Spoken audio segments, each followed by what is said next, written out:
Hey, all right, y'all already know what it is. It is your favorite blurred click, ready to talk blurred shit. And yes, we have our Saturday morning show, but we didn't get a chance to really finish our House of Dragon chat, at least for episode 3. And I know episode 4 is popping soon, so we at least wanted to go ahead and go through an entire breakdown of this, without the abbreviations or the introduction or the interruptions. So without further ado, there's one person that I know who can break this down unlike any other, and that person happens to be here on screen with us today. Hi. Oh, it's you. It's Yazzie. What's going on, Yazzie? Hey, yes, I'm assuming that you did get an opportunity to see the this most recent episode of House of Dragon, right? I'm assuming you did. So, I have missed it. And I was just wondering, since you did get a chance to see it, if you wouldn't mind, if you wouldn't be so kind as to break it down.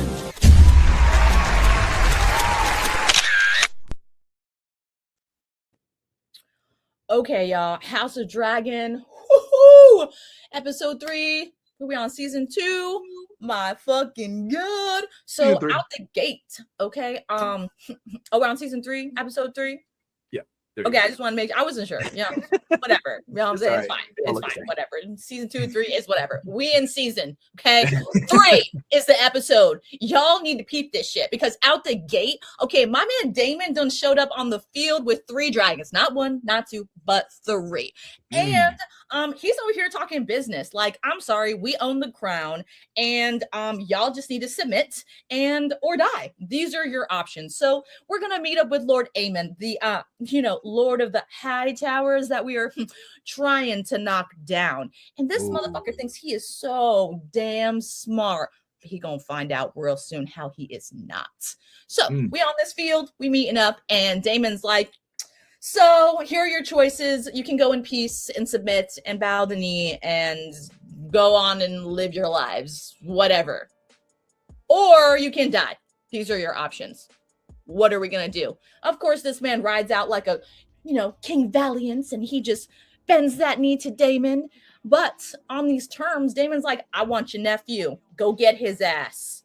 Prince Regent, little Daemon Targaryen, get his ass here right now. Submit. Okay, Ormond just, bring on the boy. And he comes out, and we assume this is the Prince Regent, right?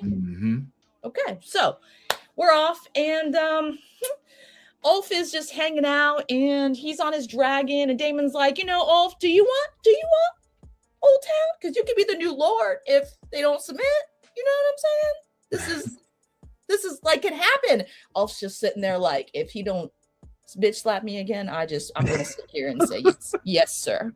So while we're waiting, Rhaenyra's in the castle and she is seeing motherfucking ghosts. This bitch has, bro, the grief that this woman is going through, the turmoil, you can just see it. And I'm not going to lie, kudos to this actress because she is absolutely amazing. Like I'm talking about, I feel every emotion she is trying to convey, like just absolutely. Rhaenyra Targaryen, this woman needs to get all of the goddamn awards because this performance in season 3 has been nothing but moving. The grief that she has portrayed, undeniably amazing. And she's seeing her son in the castle. She's dealing with all of the things that, now a queen has to deal with. She has subjects of many different statures that she needs to see what's going on. Everyone needs to come and figure out what we need from the king, or in this case, the queen. And she's just trying to do what she can do while she's grieving, which is, not gonna lie, is bad.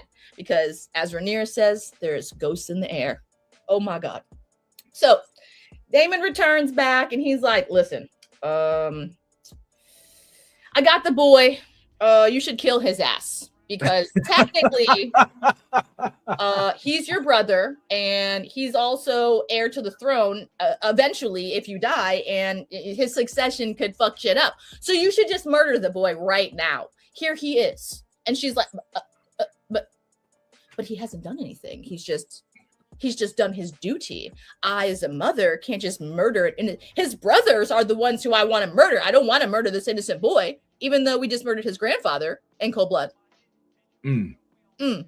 So, you know, we're going about the castle trying to figure out, but Rhaenyra's mind is on, I'm the queen. Where's my fucking coronation? Right. I want the bells. I want the whistles. I want the tourneys. Bring on the jousting. Let's get the murdering going. Okay. Ride that horse back. Unfortunately, though, the crown is broke. The master of coin, well, the old master of coin before he died, he actually took out the entire treasury and moved it to an undisclosed place. And no one knows where the fuck it's at. Not even the old, Queen Regent. Allison's just sitting there like, yo, they didn't tell me shit. I don't know where your money's at. Can I fucking go? Because I did what you asked, okay? I did what I said I was going to do. Aemon has fled. Motherfucker's gone. We don't know where he is, okay? And, I mean, Aegon, I mean, like, who even would recognize him? He's burned. He's literally like, you know what I'm saying? He don't even look like the king. And if he tries to say he is, I mean, obviously someone will kill him because, I mean, like, how is anyone going to believe that? Jasper, he can't build this man up. He's done. Rhaenyra don't want to hear that shit. She's like, listen, you my prisoner, and you're just going to sit the fuck tight, you and your little daughter. Yeah, hang out. I'll be back. We got to figure some shit out, because my celebration is fucking going on. And wow, you know, she's walking around in the castle. There's a fucking rat problem, bro. Like everywhere. Like they just got rats in the castle. It's fucking nasty, bro. Just like scurrying around and shit. There ain't no rat catchers because Aegon done killed them all. What the fuck?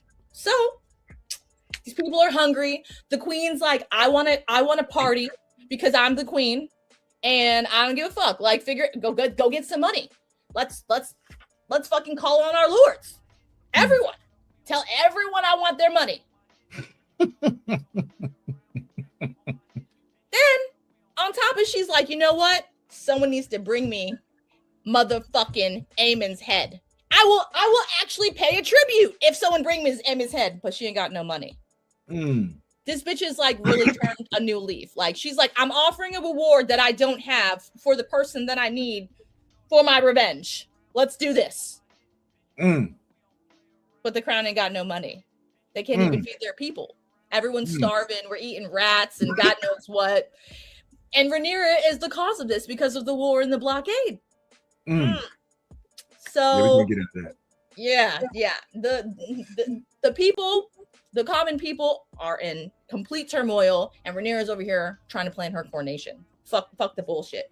But Alicent is over here like, bro, can I just go? You blame me and me only for the work, for what men have done. I just want to go. Can I just take my daughter and go? You know what I'm saying? She's like, bro, I don't want to be your prisoner. Like I did as you asked. Let me leave. But little does she know, her son that she ain't even seen in the past 5 to 6 years is in this building. He's a prisoner, right? Literally like right next door to her ass. She don't even fucking know this shit. So what are we to do? I think the only thing that we can do is go get Joffrey. I need an heir.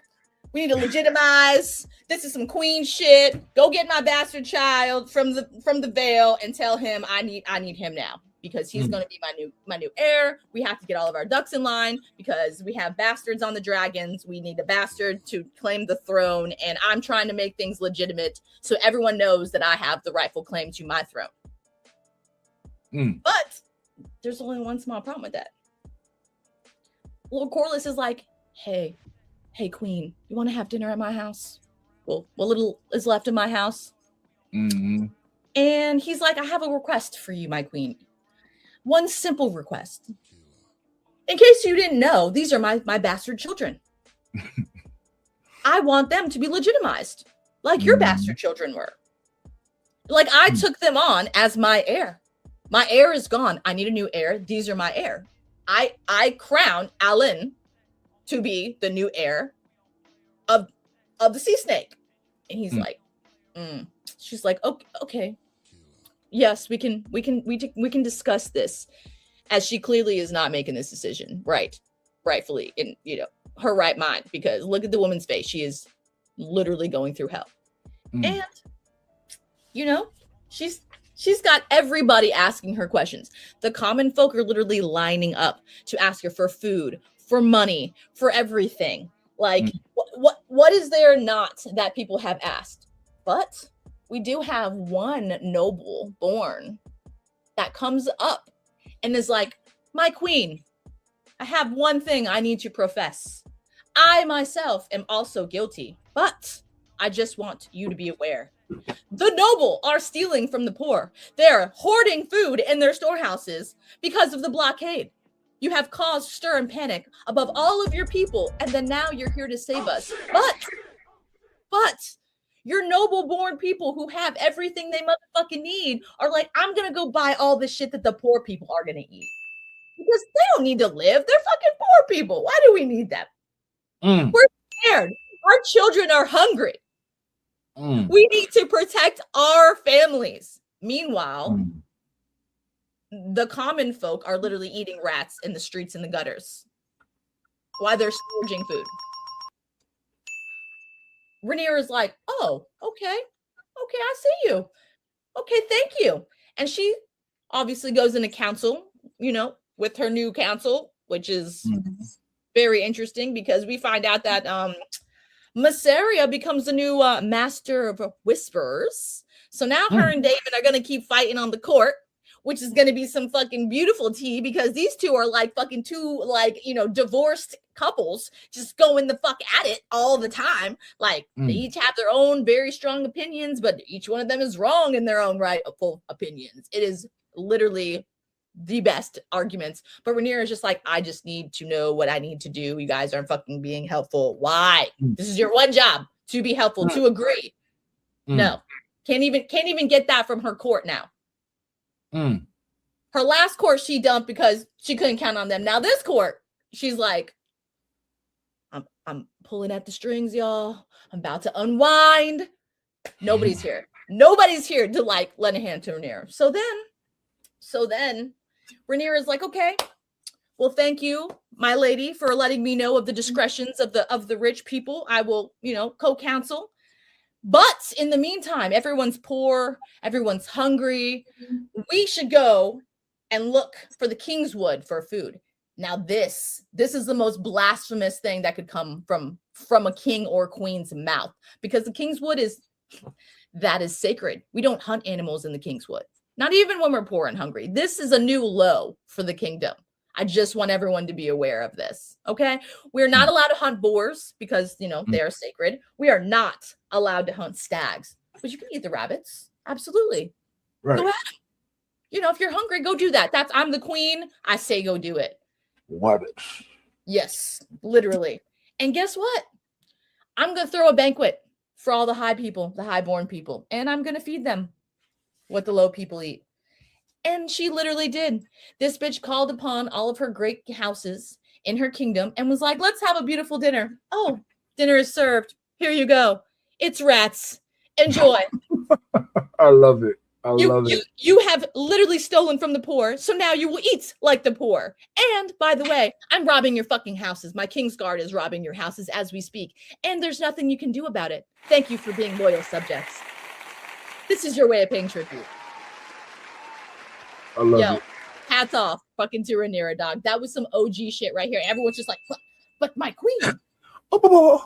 Yeah. But what about me? What about my food? Fuck you and your food, bro. Fuck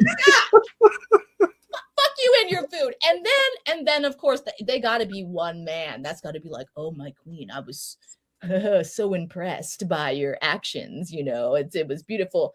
Torrin Mandalay had to step up and let the queen know about how beautiful her new way of showing the lords how she's going to run her kingdom and what she expects is going to go down.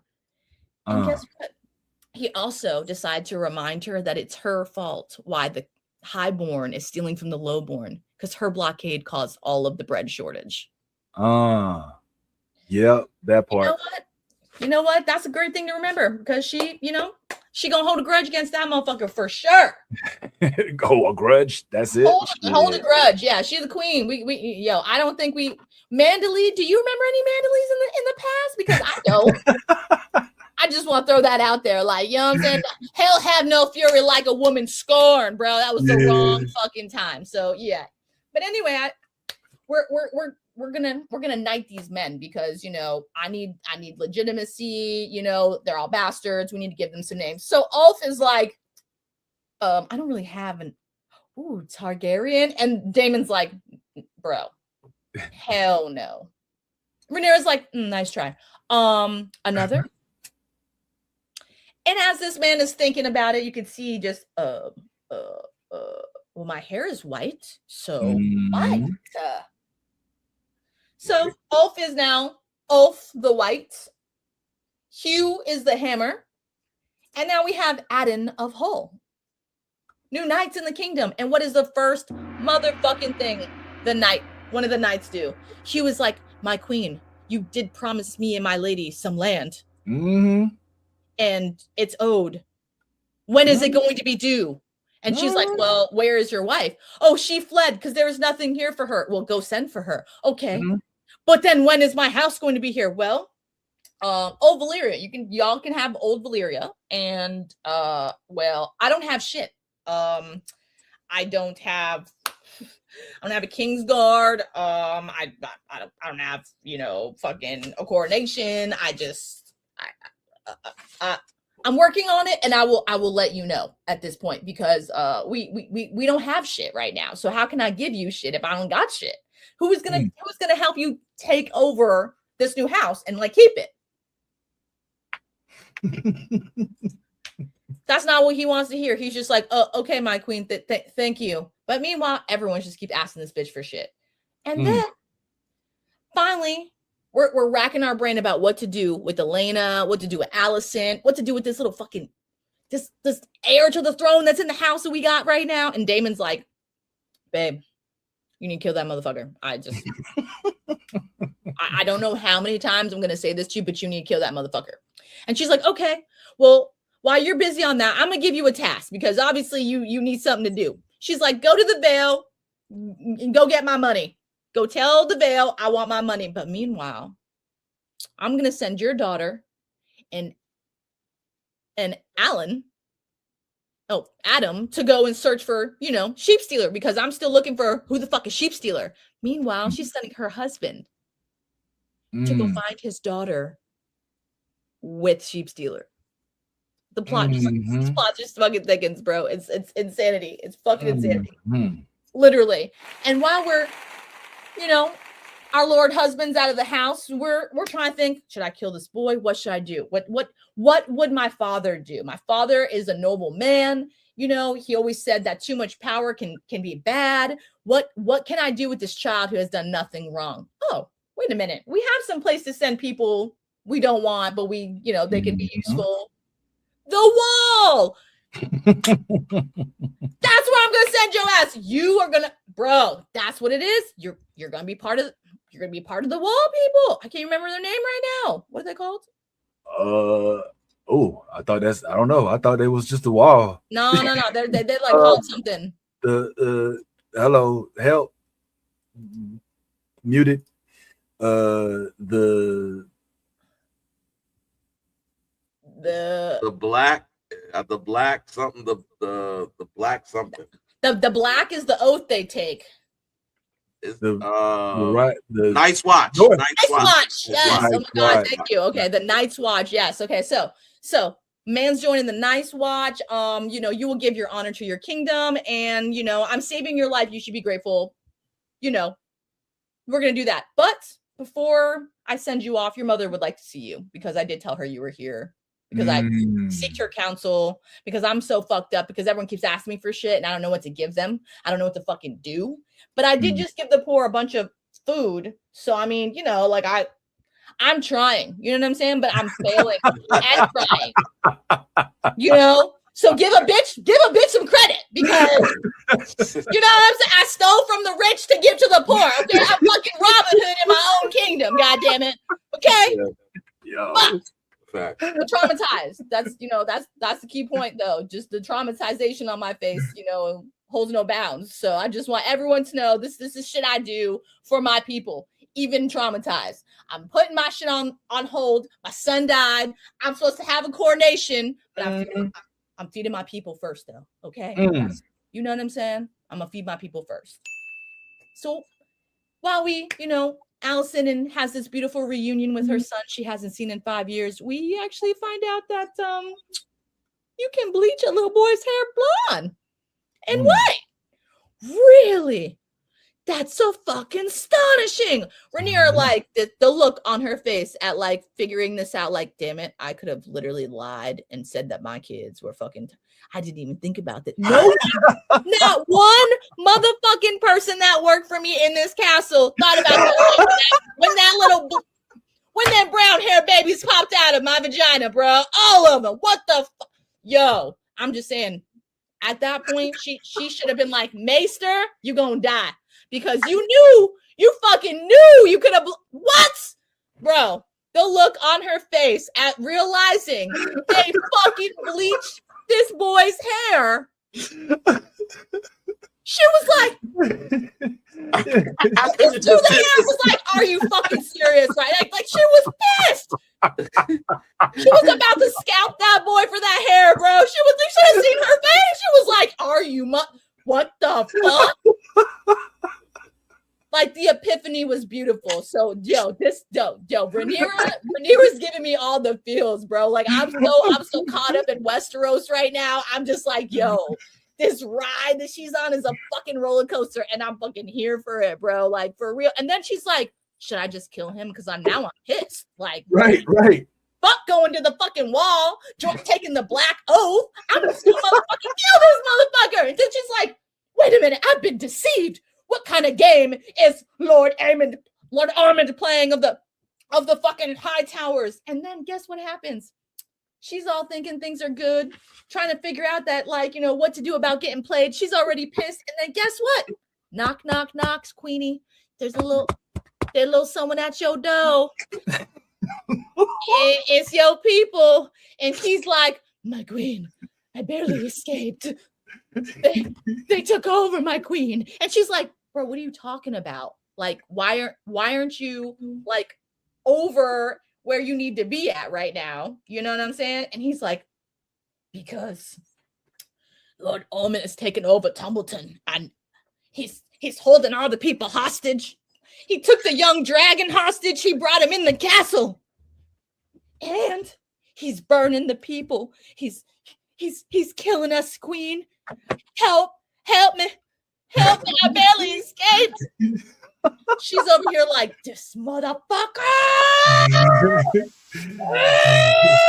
But like she does it in like a queenly way. It's really good. And then, oh my God, this bitch is like, I'm just gonna burn all of these motherfuckers down. He's like, but queen, your people are in there.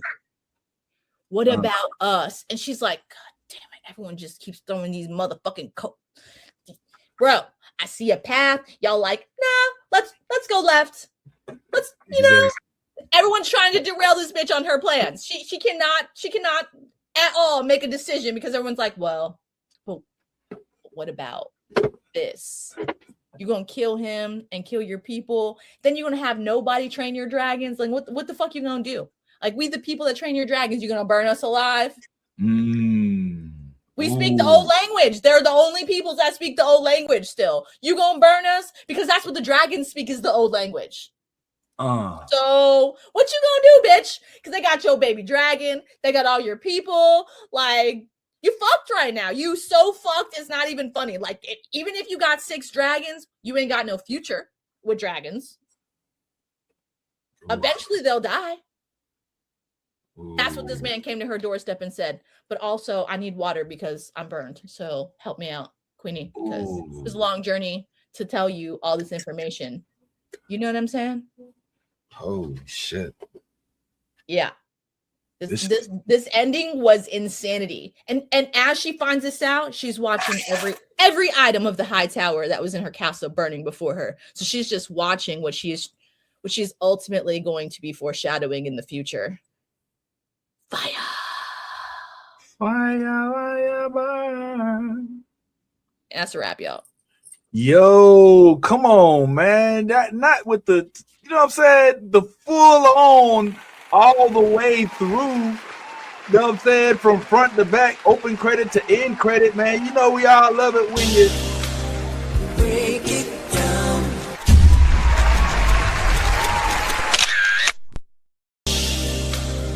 Break it down.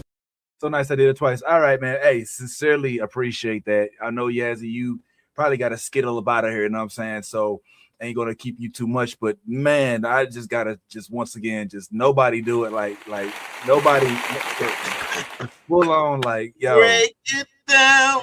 It gets better. Like it's a whole segment. It's one of the longest lasting segments we've had on here. So I don't, look, let me push you out the door because you just like me, man. We'll find a way to talk. So thank you, Yazzie. You know we love it when you break it down. Yo, Yazzie's on. Yo, can't do it no better, man. Oh, okay, cool. Hey, listen.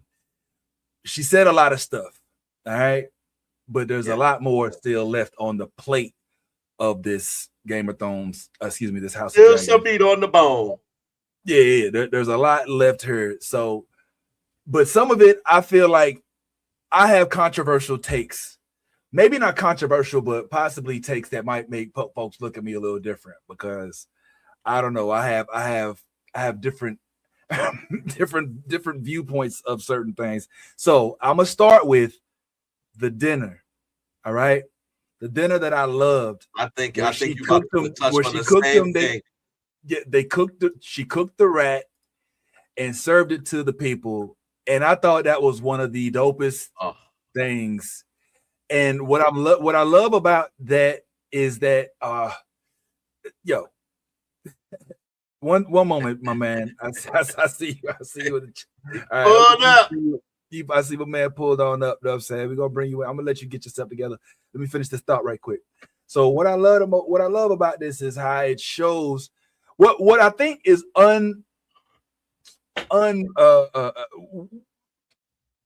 it's easy to miss is the play for the ploy for the people that she's going for.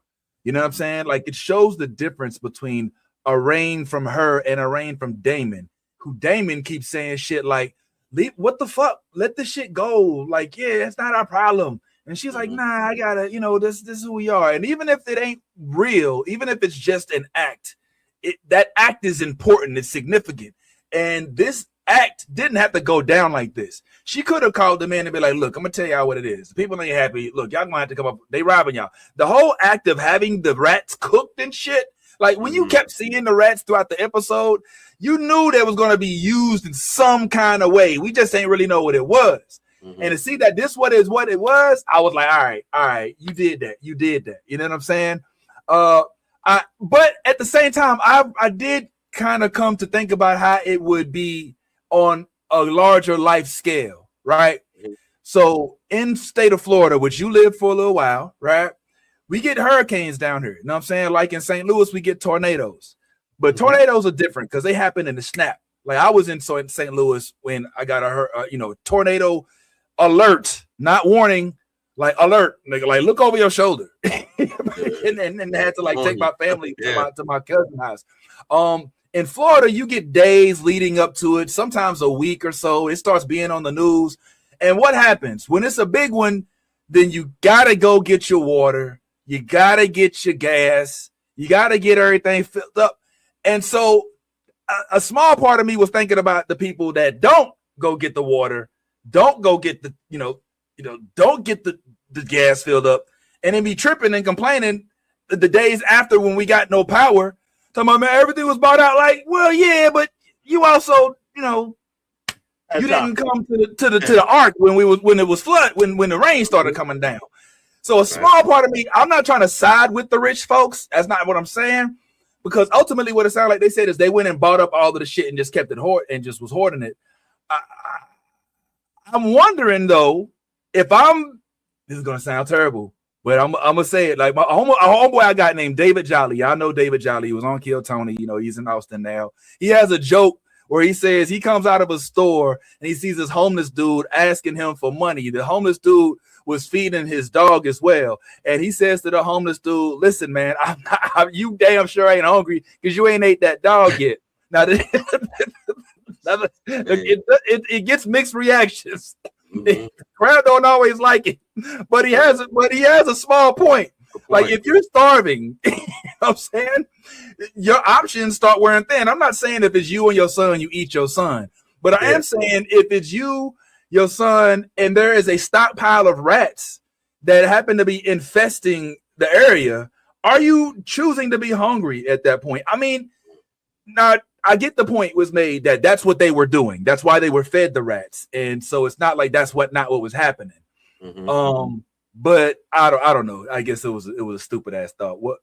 I don't even know why I said that. I don't know. I don't know that it's a stupid thought. I mean, there's validity in what you're saying. Is it what a person wants to hear when they're in that predicament? Absolutely not. Right. But it does speak to, you know, how much do you value your life over your, you know, like your choices. Like you have to, if I'm dying and I'm of starvation and there's bugs, at this point, your choices are limited. You have to do the best, you have to make the best decision, whatever that decision is for your survival. And so, you know, like the town folk were doing that. They were eating the rats because that's all they had to eat. Right. When you see the nobles stockpiling and getting fat, because if you look at everybody at that table looked healthy. They didn't look like they weren't dirty. They didn't look like they was missing no meals. They was, you know what I'm saying, everybody was, you know, it was good. I think what she was saying in that moment was we have a responsibility because we're elevated in society to take care of the people under us. Mm. And these noble houses have been led by Aegon and Aemon, who, if we're being honest, have no ties or no things to the townfolk. They're like, look, we're nobles. We were born with noble blood. You know what I'm saying? Like all we need to worry about is us. You know what I'm saying? They have the same thought towards the people as Daemon has. Daemon is like, look, we were, you know, because they seem to believe that you know, their appointment to these positions of kings and queens is also, you know, a God-given right. You know what I'm saying? It's a God-given right that we are, you know, the superiors, and we are the ones that are in these leadership positions. So we have a responsibility to ourselves to protect ourselves above all, you know, because we were, you know, this is what we were intended to do. So I think you're on to something. It's not like really it may be an unpopular opinion, but it's validity in what you're saying. Yeah. Let me tell you a quick story. I bought a car recently. It's fine, man. It's not bad. It just, you know, and are you and you don't watch House of Dragon, right? Of course I do. Oh, thank God. Religiously, strongly, immediately. I'm matter of fact, it's gotten to the point where I've already started picking out my cosplay costume. This shit is happening. No, I go hard for House of the Dragon. Holy Time, I tripping? Was he like this before? I feel like he wasn't as I don't remember, but I mean it tracks, because again, I think when Game of Thrones used to come out, I said it before, like that was the time. You remember this? There was a time where don't call my house on Sunday. Yeah. It was. You already know what I'm doing, and like so, like this is, and I think House of the Dragon has appealed to those Game of Thrones, watchers in the same way. And yes, on Sunday, don't call my house when it's Game of Thrones time. When do you won't get cursed out? When do you watch it? You said when? Sunday. Yeah. As soon as it come out. As soon as it come out. I was about to at 8 o'clock on the dot. On the dot, yeah. Nigga. Yeah, my TV sets a reminder. It changes to that channel right when yeah. Like so if you thought you was gonna be on my TV watching some other shit, yeah, it's gonna be like not tonight, nigga. Like this is what we got scheduled. This is a scheduled broadcast, nigga. Like yes. Yeah. What was you saying, man? I was gonna say, like, you gotta understand, Game of Thrones and House of the Dragon have done something to American society that we haven't seen since we were kids. We haven't seen shit like this since Martin, since The Simpsons, since like, yo, I have to be home. Wow. I have to watch this show immediately when it comes out. Ooh. And you got to understand the effect it has when you're not. Because when you're not watching it immediately, you fucked up. You left out. Yeah. You on the internet coming across sport. You can't open your phone because the internet fucks the whole shit up for you. Wait. Yeah. Corlys did. Why is Corlys trending? The fuck? Sheep stealer, young nigga. What the fuck happened? Yeah. Oh shit! I miss Game of Thrones. Wow. That's the new normal. I'm with Ty on this. I'm with Ty. Yeah. Matter of fact, you put me on something. My TV's too dumb. I need to figure out how to make it change the channel at 9 p.m. What the fuck is it doing? What the fuck is it doing? Yo. Yeah, you need to get your TV in order, man. You need to bend the knee right quick. Working hard enough. Yeah, man. Which button? What's the auto change channel button? I ain't never heard of that. Wow. That was Paid new a lot on of me. money for you, Nick. Change the fucking channel. Yeah. Well, since you're here, man, I want to give you an opportunity to expound. I'm gonna put up a picture. I'm gonna put up something next to you. Nah, you ain't got no AI picture of me already. No. It's nothing. I'm not gonna do no goofy shit. Nah, no goofy shit for real. I'm just gonna put you next to this, and I just want you to respond. Live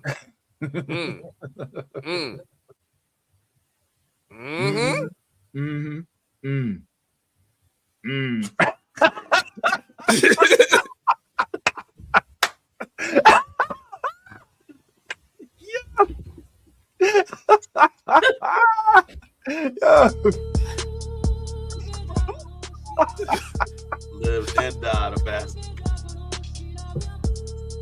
Get your shit together. Yes, I love this. I love this whole fucking scene right here. Yo, everything about what Corlys did right here was valid. It was certified valid crash out. Disrespecting the queen in her house to her face about her children. Like, this man didn't lose his son. This man didn't lose his wife. This man didn't lose his home. Not just like his home, like his royal home. This is something his family they bled for. They passed down from generation to generation. He's the steward of this house right now, and it burned down on his watch while losing a third of his fleet that he lost for her. Was a simple, it's just a simple thing. It's a simple thing. Just say yes, Rhaenyra. Like, yo, all of that shit was valid. It's just say yes. Yo, I loved all of that shit, yo. That whole scene was, that crash out, I can't imagine any other way that scene going. Honestly, I raised up your little brown-haired boys as Velaryon. I gave them vibranium armor and walked them around and with my people in front of them. And these little Yep. Yo. Why yours are not ours? Why yours are not ours? Why is it? Say it. Say it out loud. Say it. I'll say it with you. Mm. Say it with your chest, man. Say it with your chest, man. Black. Where's the lie? Where's the lie? He's black. yo, channel. He just channeled the soul of Vayman. Because he's black. Yeah. You won't give these niggas money. Like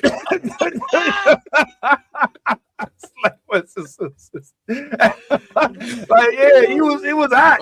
And you know the sad part about this a little bit is that we kind of are low-key watching the vanquishing of the bloodline before it happens. Like being aware of it kind of makes it harder to watch a little bit. You know what I'm saying? But essentially excuse me. We ain't seen no Velaryons in Game of Thrones. Exactly. Not one. Now, I'm of the belief that there's a possibility that doesn't necessarily mean that, you know, they don't exist. Maybe they just wasn't in this, you know what I'm saying? But not in but the Westeros point is they're anymore. not relevant at all. Yeah. You know what I'm saying? So that is something to take away. So it's kind of sad because that's what it feels. And it feels like I was saying earlier. Tell me how you feel, and you tell me if you agree with me on this one. So I was of the belief. I think that when they was at that dinner, if Sea Snake Corlys, if he had came at Rhaenyra was like, hey, look, yo, Rhaenyra, these my bastard sons that I ain't talked to till recently because I had to. Not my bad, just playing. These my kids. Damn, son. I'm just playing. Passport caught up with me, and so these my kids, and I now want them to have my name. Can you go ahead and hook it on up? If Rhaenyra had been like, all right, look, here's the deal. Yes, but hold up, because there's a couple things I got to do right quick, and we can put all this in order, and I got you. If she had done something like that, because she knew damn well, I feel like her biggest fault in this endeavor is not being real up front. Not saying that it would have been accepted, or she would have been like, yeah, sure, that's what's up. But it wouldn't have been like a shock, a slap in the face, or you lied to me. It would have been more like all right, whatever. Because Corlys he been with the shit the whole time. He know that them ain't their kids. He just now called them bastards. He could have been did that, but he's only doing it now because he getting shooed out of some shit that he's entitled you got to. this shit all wrong. You got this shit all wrong. Let me break it real for you right now. Rhaenyra never knew Corlys. Rhaenyra knew Rhaenys so she knew Corlys by way of Rhaenys. Now, when you take Rhaenys out of the picture, all you got is a sailor. And this is a sailor with no filter, right? He don't got his wife sitting there at night talking to him like, yo, chill out. Don't be wilding out tomorrow. I want you to be easy. I'ma speak. Don't fucking now you got the dog loose. And he's sitting here saying, like, look, I just came back, did some heroic shit. And when you do heroic shit, you go to the queen, you get what the fuck you want. Here's what I'm telling you I want.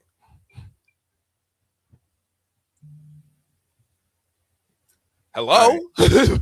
Hello? I'm not saying that he's wrong for that. My point isn't that he wasn't in his right to demand what he was demanding.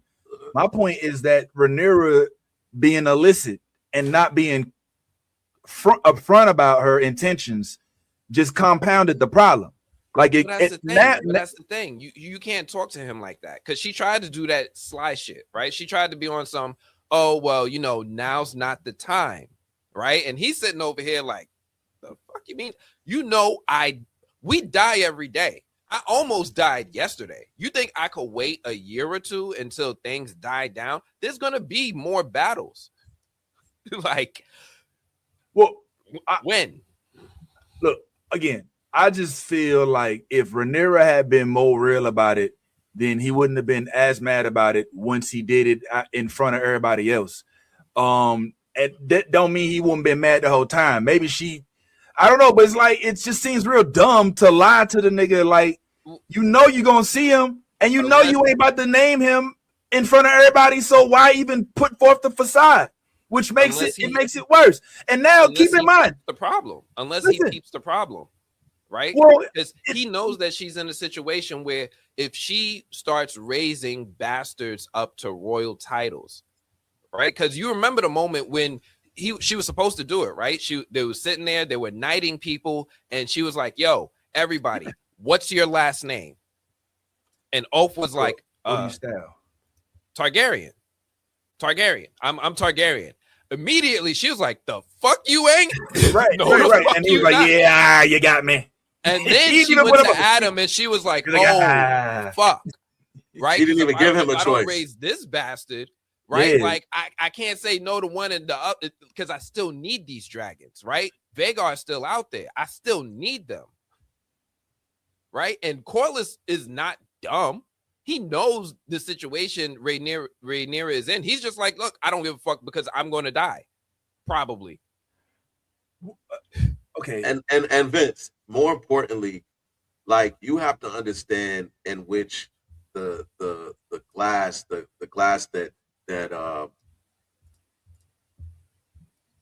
Corlys is viewing this through, as opposed to the way that Rhaenyra is viewing this. Corlys is viewing this through a glass of simplicity. He's saying that all I'm asking you to do is just acknowledge that they're my sons publicly. That's it. I'm not asking you to give. I'm not asking for no more land. I'm not asking for you to give me no nothing. All I'm asking for is the word of the queen to acknowledge that these are my sons. These two black boys who look just like me are my sons. Like I thought it was very good writing. If you remember when she was having dinner with Corlys and Adam and Alan, Corlys said, "You probably guessed that these were my sons." Yeah, and then she said, "Well, first let me say, I never guessed anything." Right. That was that moment where she was like, "I don't think all black people look alike." Right. Yeah. That's number one. Let me acknowledge that first. Let's get that off the. Nobody's gonna sit here and call me Rhaenyra the racist. I'm not doing that. Right. I'm not doing that. No, I'm not saying I guessed anything. But now that you mention it, I do see the resemblance. Yes. You know what I'm saying? Now that that's out there, I do see the resemblance.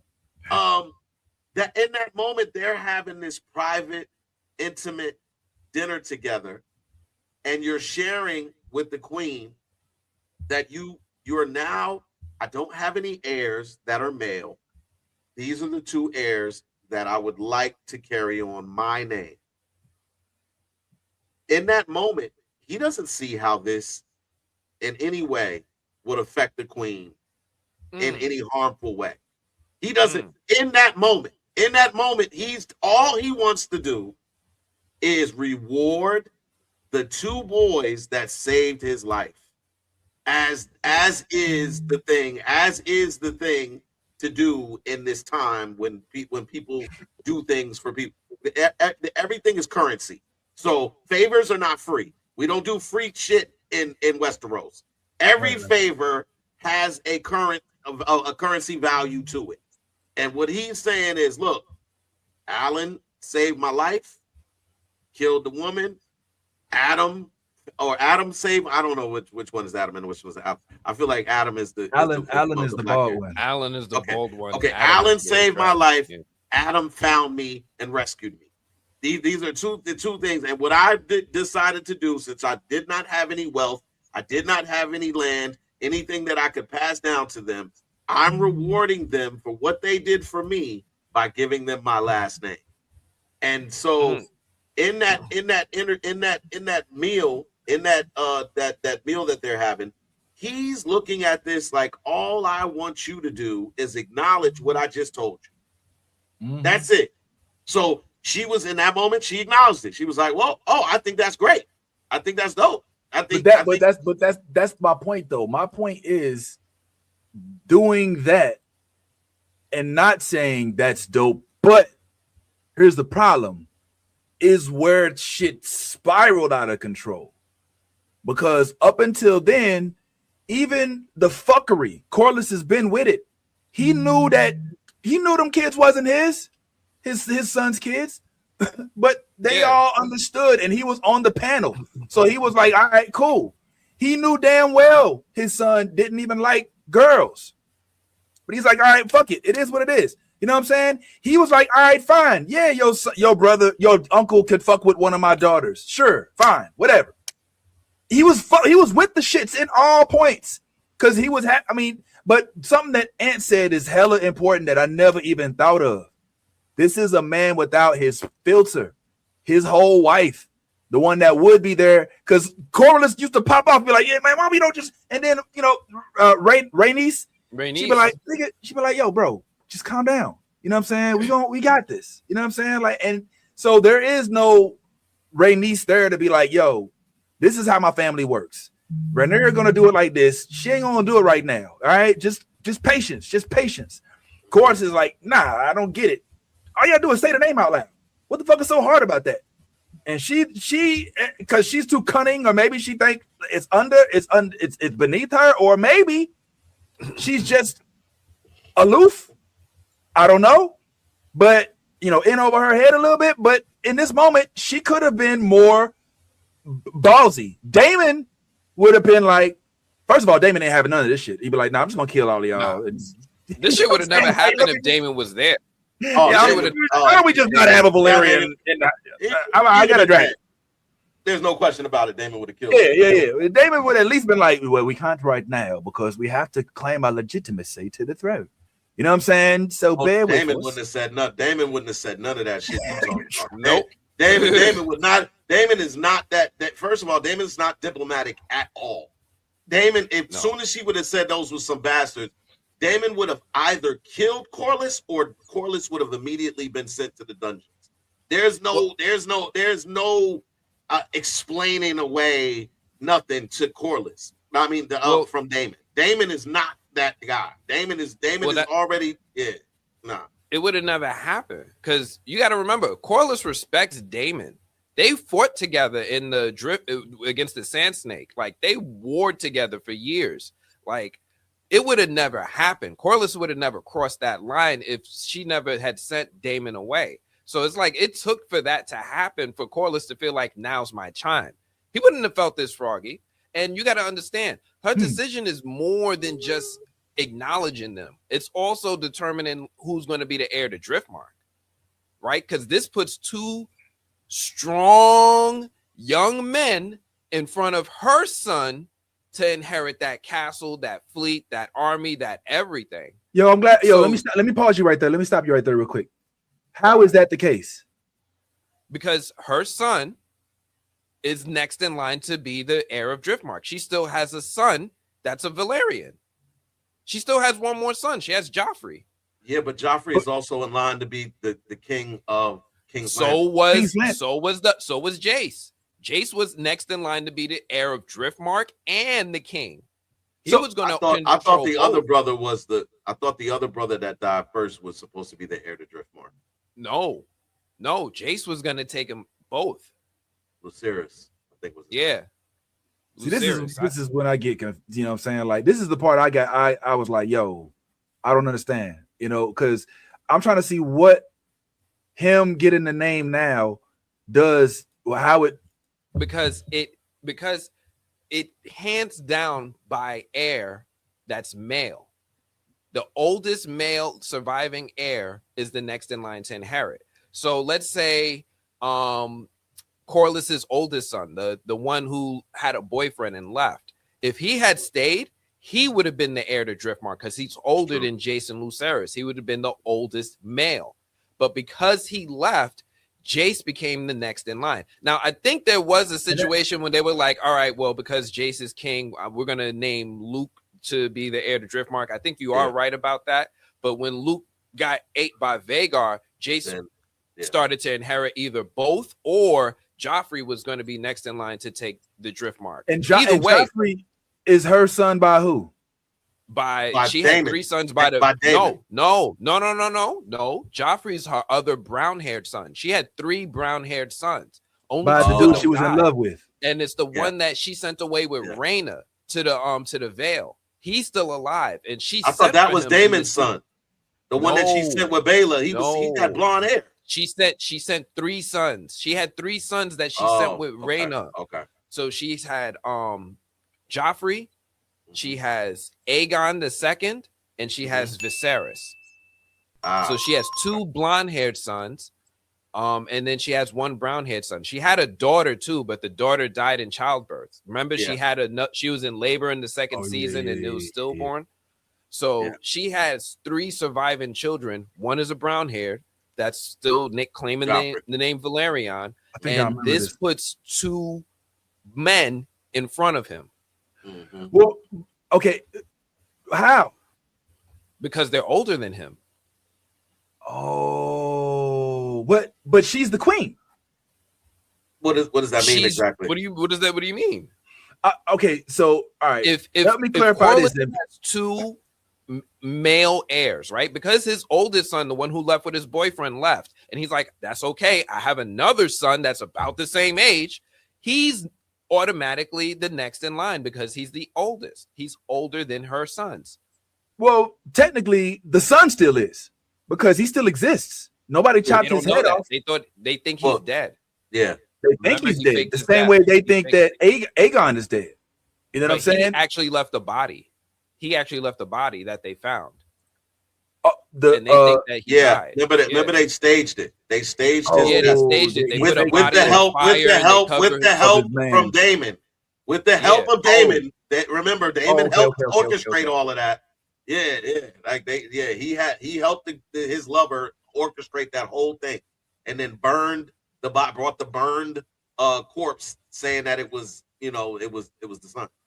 Driftwood, is that not where the castle was that was on fire? That was burnt down? Yes. Yeah. So there, I mean, as of right now, that castle is just representation of, it's not the whole area. It's kind of like King's Landing, like it's the Capitol building. Well, yes, but also it's got potential to be rebuilt, right? So in her mind, it's like, it's still symbolic to have it. Just like Harrenhal is destroyed, but it's still the largest castle in their land. And Corlys is aware that they faked his death, right? No, Corlys is not aware. No, Corlys thinks his son is dead. Okay, only one who knows is Daemon.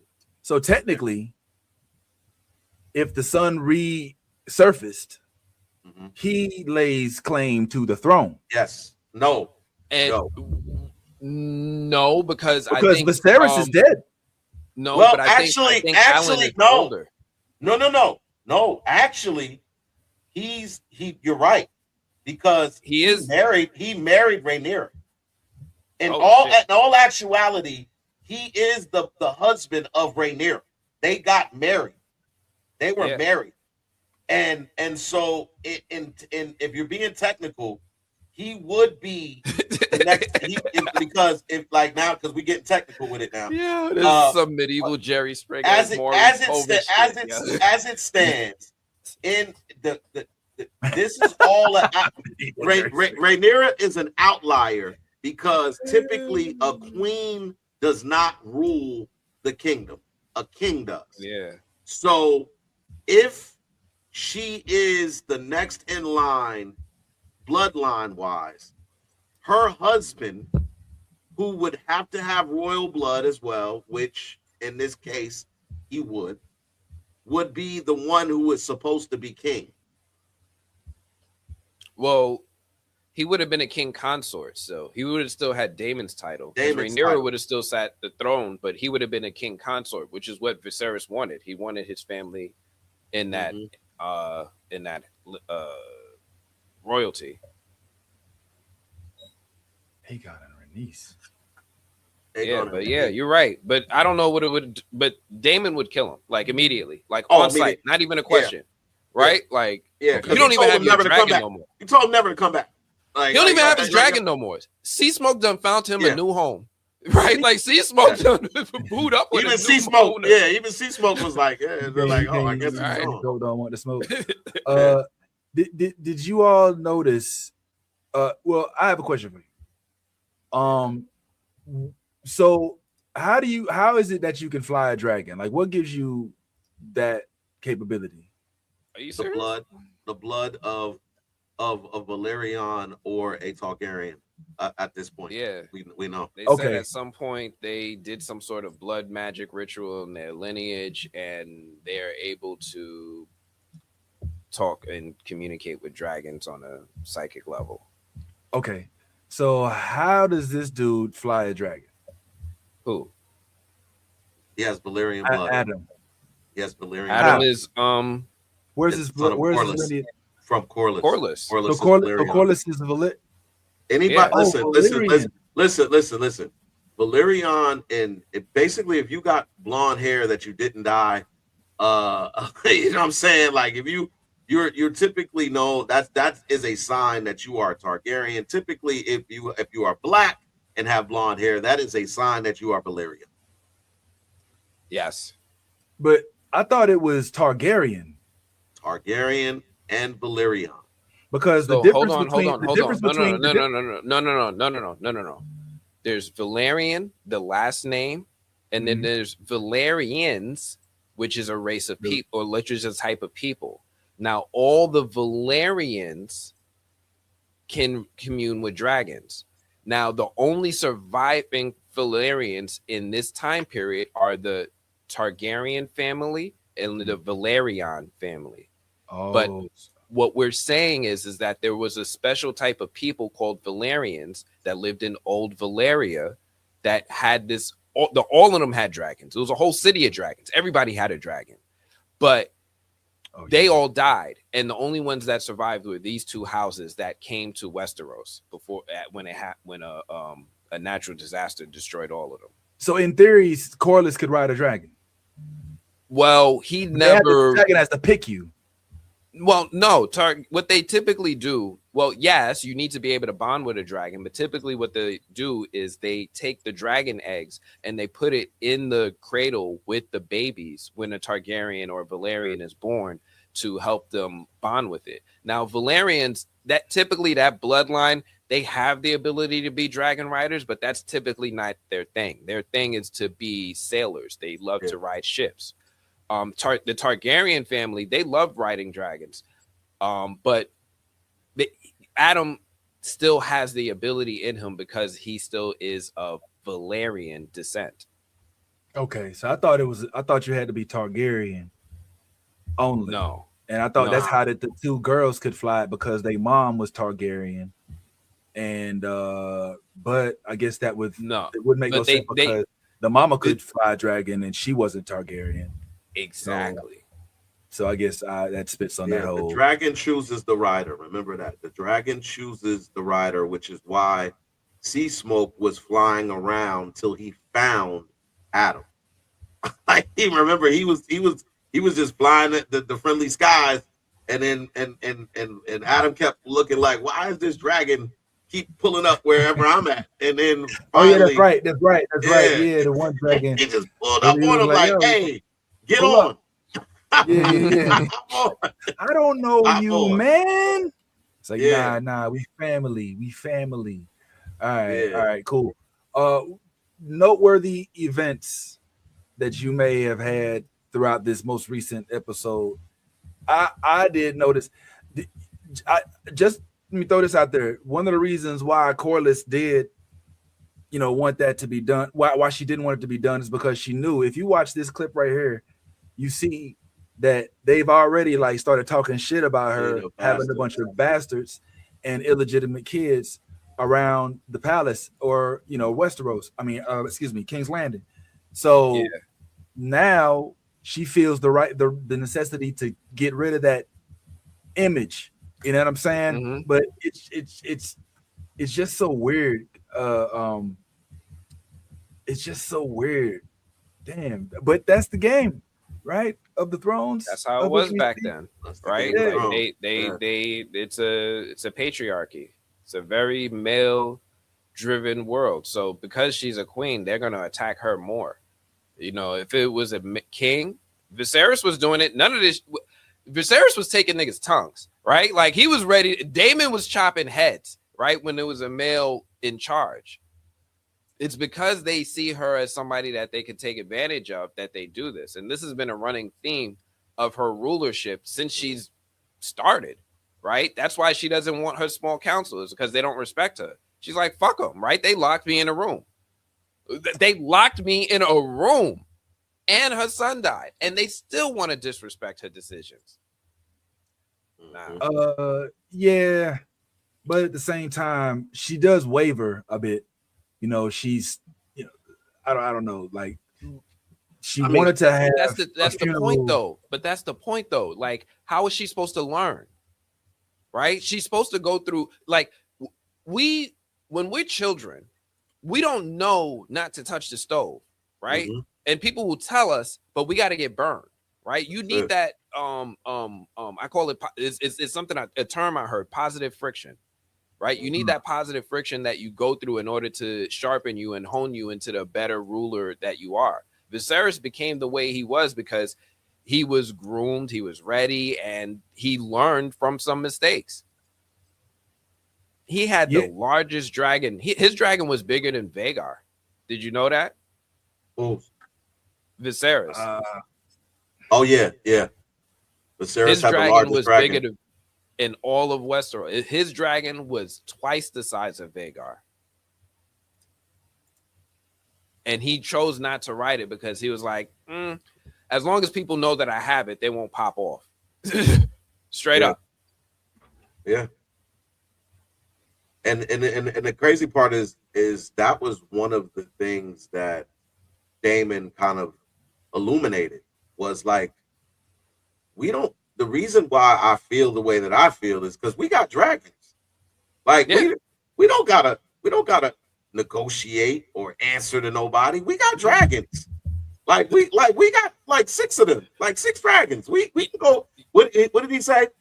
We should be taking over the world. We should be over in Dorne, ruling Dorne. Like we could go take. We should go to Dorne. Whatever we want. Go to Yeti.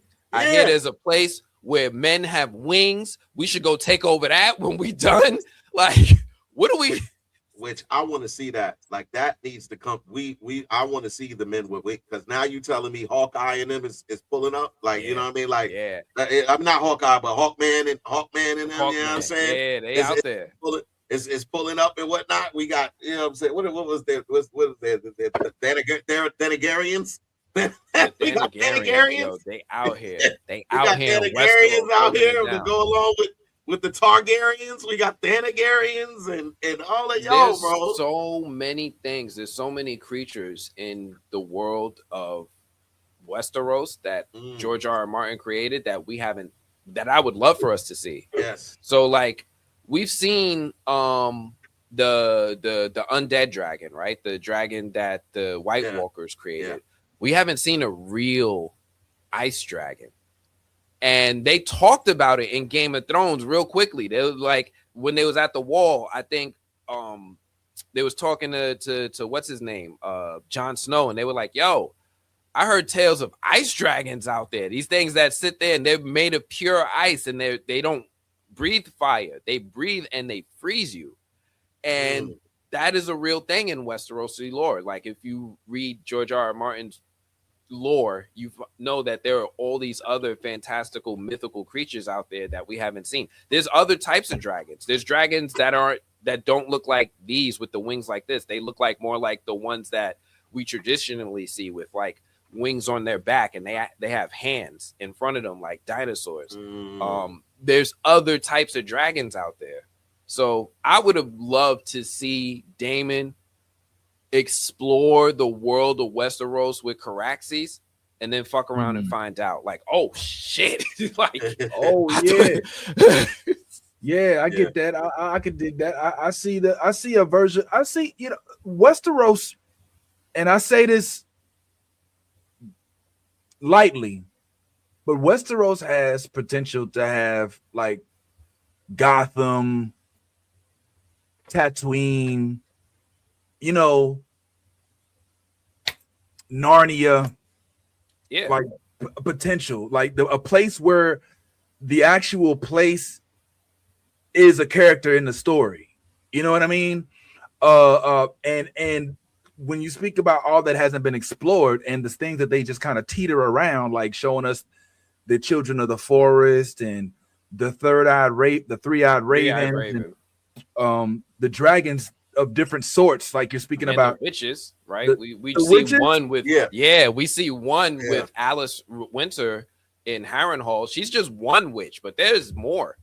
There's a lot more witches out there. What's the witch? I mean, what is we saw one in Game of Thrones. We saw the chick with the red with the red dress. She was a witch too, and my man with the burning sword. Like there's a level of mysticism. He has witch powers. There's a level of mysticism that the dude who kept dying, I forgot. He kept coming back to life. The dude with one eye, with one eye. With one eye, with the sword, with the burning sword. So the mysticism exists in Game of Thrones, but they don't like spotlight it like Rings of Power does. And I'm kind of glad that they do, because it separates them in that specific moment. Because as soon as you start to really illuminate the mysticism that lies within Westeros, this now becomes Camelot. It then basically becomes Rings of Power, and that, because there's no way to go around it then, because now as soon as you indicate that goblins, trolls, and all of these things exist, now you have to accommodate for that. Like that, okay, because now where do they lie? What is their motive? Their motivation? Like when you look in Rings of Power, as soon as you introduce the Uruk-hai, now you know that they're a mixture of this, and their whole thing is to go out and wage war on the surrounding areas. So that's the one thing that I've kind of been glad that they haven't, but not to say that there's not room for a spinoff of some sort that does kind of delve into that part of Westeros, that, you know what I'm saying, like, like we call that flea bottom Westeros, where you know what I'm saying, where they got trolls, and it's the flea bottom, you know what I'm saying, it's like it's the hood. It's the hood of Westeros. The hood. They got some shit. Look, like they start 48 saying, hours of Westeros. We sent some soldiers there years and they never came back. Yeah, you know what I'm saying? They went to the hood and found out. They fucked around and found out for real. They came over there thinking that shit was sweet, and they never came back. I don't know. I feel like it was a little. Shall we? One of the most exciting parts about the Game of Thrones saga was the ice warriors and that whole White Walker element of them, and like, remember when they took the baby in and shit, and like turned the baby, and like we saw like that whole backstory, and them not delving completely into it, leaving a lot of it up to imagination. And I think that's an element that has been low key, I don't want to say lost, but it's been put to the back burner in this series, right? Like, it's not really, it's dragon centric. Don't get me wrong. We did that for 10 years. We did that for 10 years. We here now, right? Like, we done had Game of Thrones rip the Band-Aid off in its final 2 seasons, where we had dragon on dragon battles. We had dragons burning cities, dragons burning people. And my expectations are high. Honestly, was worried about a Night of the Seven Kingdoms. Like, y'all ain't gonna have not one dragon. Like, So I'm with them in doing this, and I'm with Ty. Like, this feels like one of those things that they could mine forever. Yeah, they could always just do another show in another corner of Game of Thrones. Right now, that sounds great. I need them to show me Aegon's conquest. Like, I really need to see Velaryon just sit here and son Vhagar. I really need to see Velaryon in his prime. But they could do that after. There's so many things that they can do. Dragons are just the tip of the fucking spear, man. We got giants. Fucking spear. We got giant. Listen, Game of Thrones gave us giants. They had giants. Like full on giants. So there's, like I said again, there is mysticism awry in all of the four kingdoms. The faceless men. The faceless men.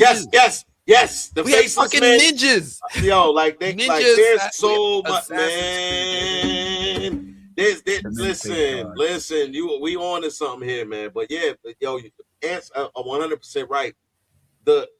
We could have 10 to 20 years of Game of Thrones type series that just go all over the four kingdoms, all over the, you know what I'm saying, not just Westeros, but everywhere. Like this all over the continents, going to Dorne, right. Going to all of these places.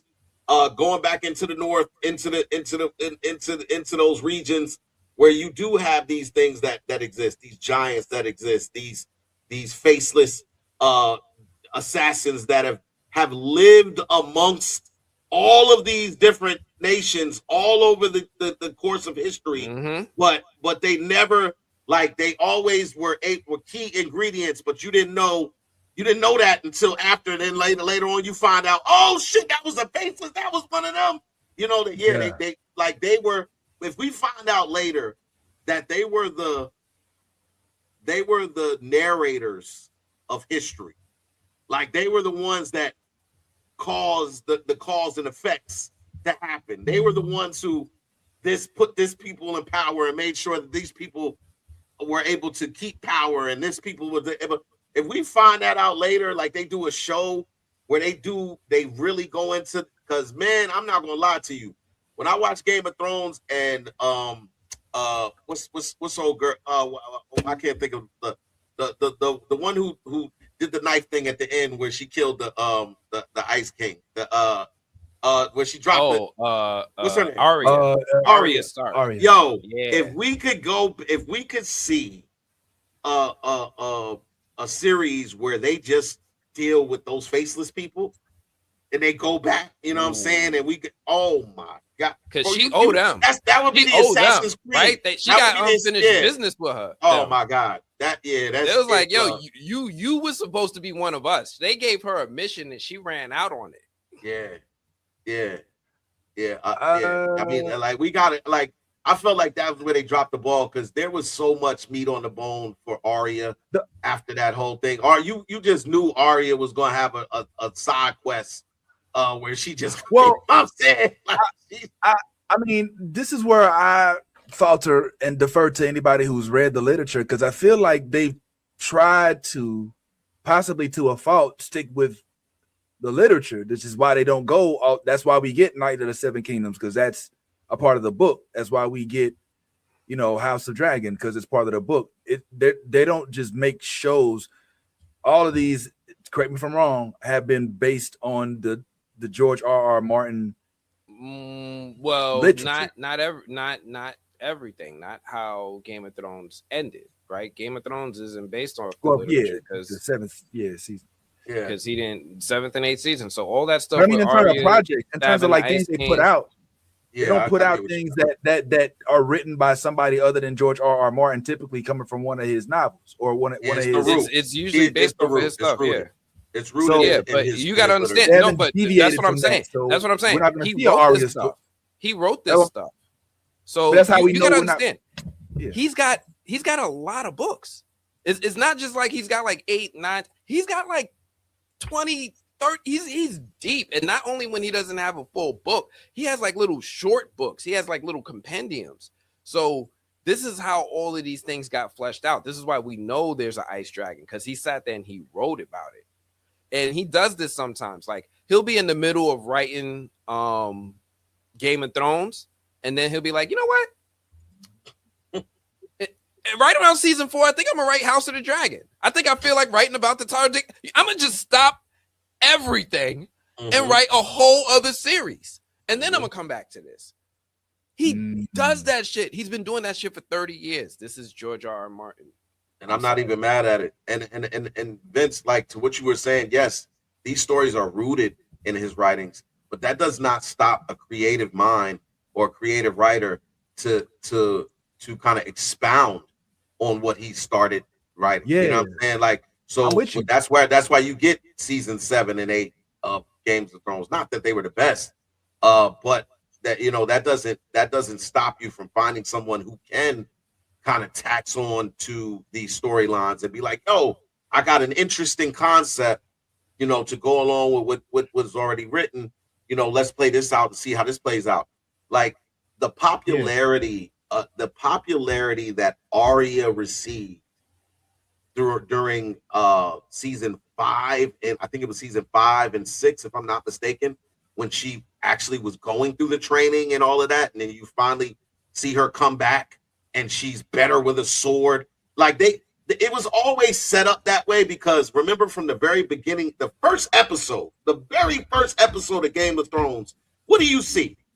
You see Arya, you see Bran, I think it was Bran, down there trying to shoot a target, and he kept not doing it. And then Arya picks up the bow, shoots the thing bullseye. You know what I'm saying? Yeah. And they was like, "Oh, put that down. You're a girl." Like, you know what I'm saying? Like, you don't got no business doing that. Right. So it was already like you already see that this girl is formidable at a very early age. Like, you either got it or you don't type stuff. She was born with the talent. You know what I mean? So so to see her progression in the storyline where she goes from being this inquisitive, brave young lady who loses her father, who's running for her life most of the thing after you see her brothers get killed and all of that. She's literally like trying to survive, and then meets this one man who changes her life and teaches her, gives her the tools that she needs to avenge her family. And to see it wrap up the way it did, where she's the one who kills the Ice King.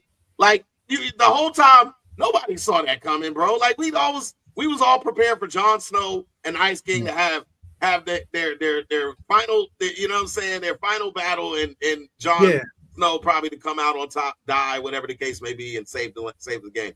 We was not prepared for young Arya to pull up and display the level of swordplay that she was able to display, and then be that cunning to where in the midst of a fight where you're fighting somebody who seems far superior, to have the wherewithal.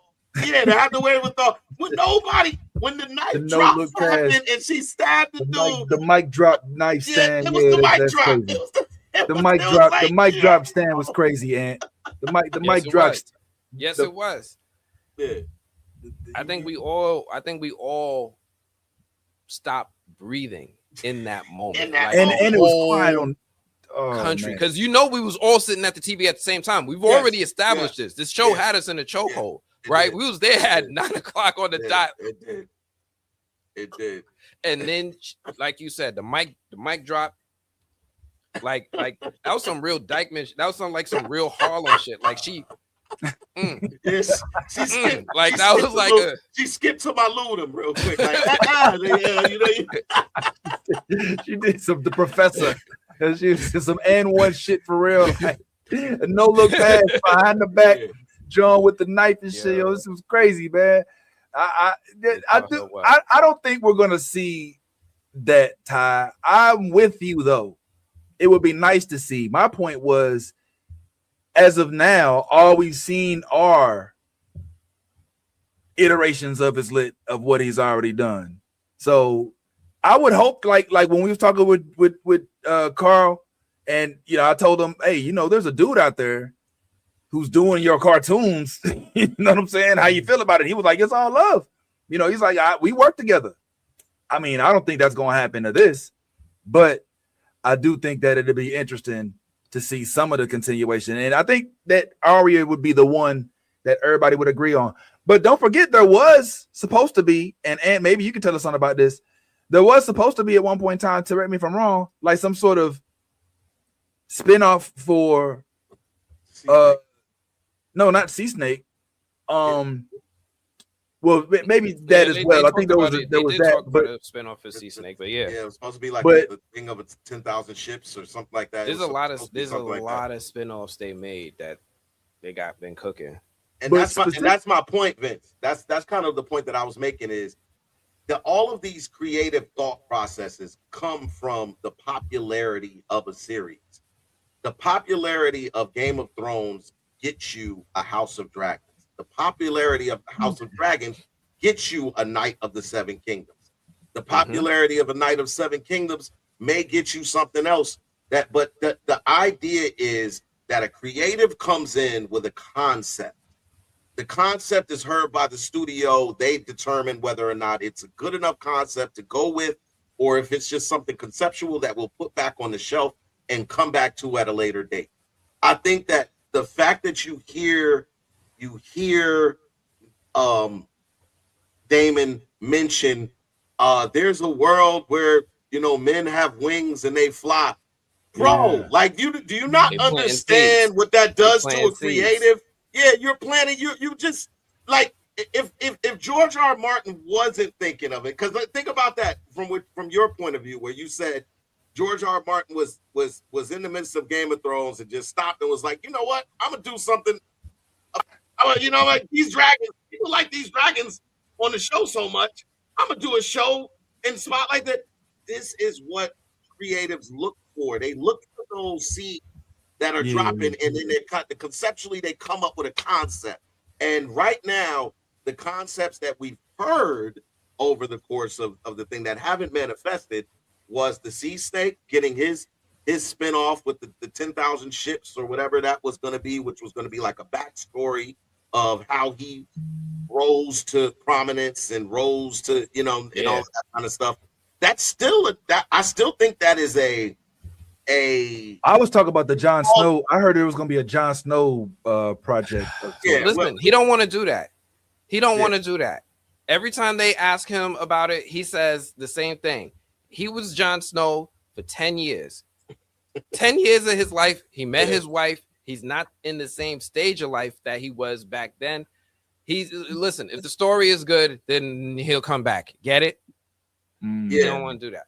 So can we get the seeing black people get to royalty story? Like Ty, please finish. I mean, like those are like all of those. I mean, when you hear these type of things, again, it might not have, the timing is probably what happened with the 10,000 ships or whatever the Sea Snake story was. But if you think about what's going on in this season, say that Corlys does get that send off, that has to happen, and there's a fanfare. It was so crazy to lose Corlys. Oh man, and HBO's like, we might have something with Corlys. Like maybe we should get a younger. That's what I'm saying. Like some of these concepts don't always get thrown out; they get shelved, and then when something else happens, they're like, oh, you remember that concept? We thought that it wasn't a good time, but now's a good time. Let's go ahead and move forward with that conception. Let's do like a little 5-6 episode, John, and see how people respond to it. The same thing goes for the things what I was just saying with the idea of people flying around, the idea of what you were talking about with Jon Snow. Jon Snow wasn't ready to do that with Game of Thrones, but guess what came out of that for Jon Snow? At least conceptually came out of that, the Black Knight. So there are concepts that come out. There are new roles that arrive in those steads for the popularity of a character, popularity of an actor, and I think this last episode boosted. I already like Corlys. I already like Corlys, but I did think he was, a little bit on his simp shit, and a little bit on that bad, showing the rolling into that stereotype of bad black fathers shit. But now we see him. We see him. But now we see him shed those previous things, and now we're seeing because you said something. You was like and you said if Damon was there, that would have never happened. I'm not so sure about that because he literally came right after she did the coronation, the thing for Adam, where she named him Hull instead of Velaryon, which tells me Adam left right out of there and was like, hey, daddy, hey, remember that thing you told me about Velaryon? Well, she called me Hull. He was like, what? You mean after we had dinner the other night, she said she was okay? I'll be right back. I mean, like a black father would. It's like your son coming to you and say, Daddy, this boy at the park just hit me, and be like, well, it was your age. No, he's like 18. He's a grown man. Oh, word? Come on, let's go. We pulling up to that park. We got to understand how much Corlys really respects Damon, right? Like he bonded with this man. He bonded with this man after he took the head of his brother. After you take the head of my brother, we're going to go out and be bro out for 2 years in the trenches. And then I'm going to let you marry my daughter. That's how much he respects. Like, he really respects. Like, he's like on some, he's a warrior. And because Damon is a warrior, he sees him in this other way that he doesn't see other people. So if Damon was there, no, that would not have happened because of his respect for Damon. It's like Alpha seeing another Alpha, plus he's got a dragon. So it's like, all right, hold on. Wait a minute. How do I want to play this? He's my boy. I like him. I'm not going to just do this to Rhaenyra in front of everybody because he's never been this froggy before. He's been pissed off before, and to be fair, a lot of times Rhaenys calling them down. But this was her worst day ever, and I think the show was trying to highlight that intentionally. Like Corlys is finding her vulnerable. Plus, she was going through her menstrual pain. Plus, everybody that is asking something of her is asking her something that's going to cost her a relationship with someone else. And so not to mention she's still grieving. Like that, not to mention she has not had a chance to process her son, because that was like one of the things that they spotlighted in this episode was every time somebody else when somebody else's kids were mentioned, it threw her into a rage. Like she was raging because they still had their kids and she didn't have her. So that must be nice. She's like, oh, my daughter is like struggling. Oh, she's struggling, huh? Must be nice to struggle. Must be nice to talk. Yeah, and I mean, so, whew, yeah, man, a lot to go on in these episodes, which is why they keep us tuned in, like they keep us tuned in. We locked and loaded, ready for tomorrow night. Ready for tomorrow night. Ready to see what happens next. Fucking ready. What do you think? So what do you think? I mean, I don't know if you've read ahead or if you know what's going to happen already. No, I don't do that. But what is your take on the discovery that Sheep Stealer was actually the son? I mean, excuse me, the daughter of Damon, right? Not Sheep Stealer. You mean his daughter is the daughter of Damon? Oh, right. Excuse me, is the writer. The writer of Sheep Stealer is that. What do you think? How do they move forward with that? Do you think that she demands the head? What do you mean? Well, because they're blaming the death of Jace on the writer of Sheep Stealer and all of the and a lot of the bullshit that happened. When have you ever seen Rhaenyra to be vengeful? Like for real. When have you really ever seen her vengeful? She's had opportunities when she should have. We've been gaslighted. She's got angry face. She's puffed up. Like we seen her do all of that, but she ain't really. And the one time everybody was like, "Yo, take this nigga's head." She's like, Well, I mean, yeah, she never done that before, but as soon as she find out it's Raina and it's Damon's daughter, and she just needs an excuse why she can't. Honestly, she just needs to find an excuse why she can't. I don't think she finds out. That's Damon's daughter. Well, I can't do it. I don't think she finds out. I think that Damon, because we've seen this. We actually talked about this last season, where we asked, do we really feel like Damon gives a fuck about his daughters? And there was a moment last season where Damon actually showed emotion towards his daughters when they were reeling from the wife's death, and after she basically killed herself by her dragon. We realized that Damon does hold a warm place in his heart for those two girls, because he genuinely loved their mother. He genuinely loved their mother. So I think that once Damon, if I'm being honest, once Damon realizes that it's Sheep Stealer, that it's his daughter that rides Sheep Stealer, I think what he's gonna do is he's gonna tell her to stay in the veil. He's gonna say, just stay in the veil. I'll tell Rhaenyra, let me like that I dealt with it or whatever. And but he's not going alone. He's going with their sister. With right. So the sisters also have to. And all right, the sister's going to tell on her sister. Like, yeah. What do you think the sister's going to tell her sister? Like, but hold on. Like, do you not see at that point that you are riding one dragon? You have control of another dragon. You went with two. Now there's 4 dragons. If you're Damon, you have an army. You understand? Like, do you see where you have Sheep Stealer is not an asset. Sheep Stealer is a liability. Yeah, he's not for now. Forever. He's a wild dragon. He's not territorial. Like other niggas. Like, he doesn't play well in the sandbox. You ain't never seen a wild street dog, and then you try to put that shit in the house and be like, sit. I think in the world of magic, where certain people, like especially of Valyrian descent, that may have a higher propensity to communicate with the dragon, could potentially at least lower the You blood. saw her try to tell her, chill, Sheep Stealer. That's my sister. Go. Lakini.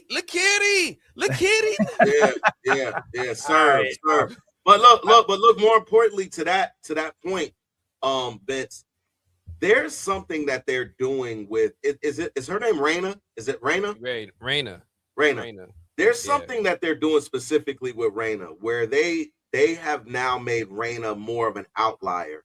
And the reason I say that is, do you remember how Raina appeared when she went in front of the Lady of the Veil? Raina looked this like totally just like her hair was like, her hair's not blonde, it's white and gray, it's gray and black. It was disheveled.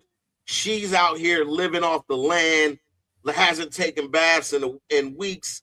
She's dirty. She almost gives the imagery of a witch. Like when you look at Raina, she gives the imagery of a witch. She's not Bela. Bela is always dressed to the T's. Her hair is always done and never disheveled. She holds like a when she speaks, she's all of that. Raina is the outlier. Raina is the outlier, and I believe that. But you know why? Why? Because her dragon died in the crib.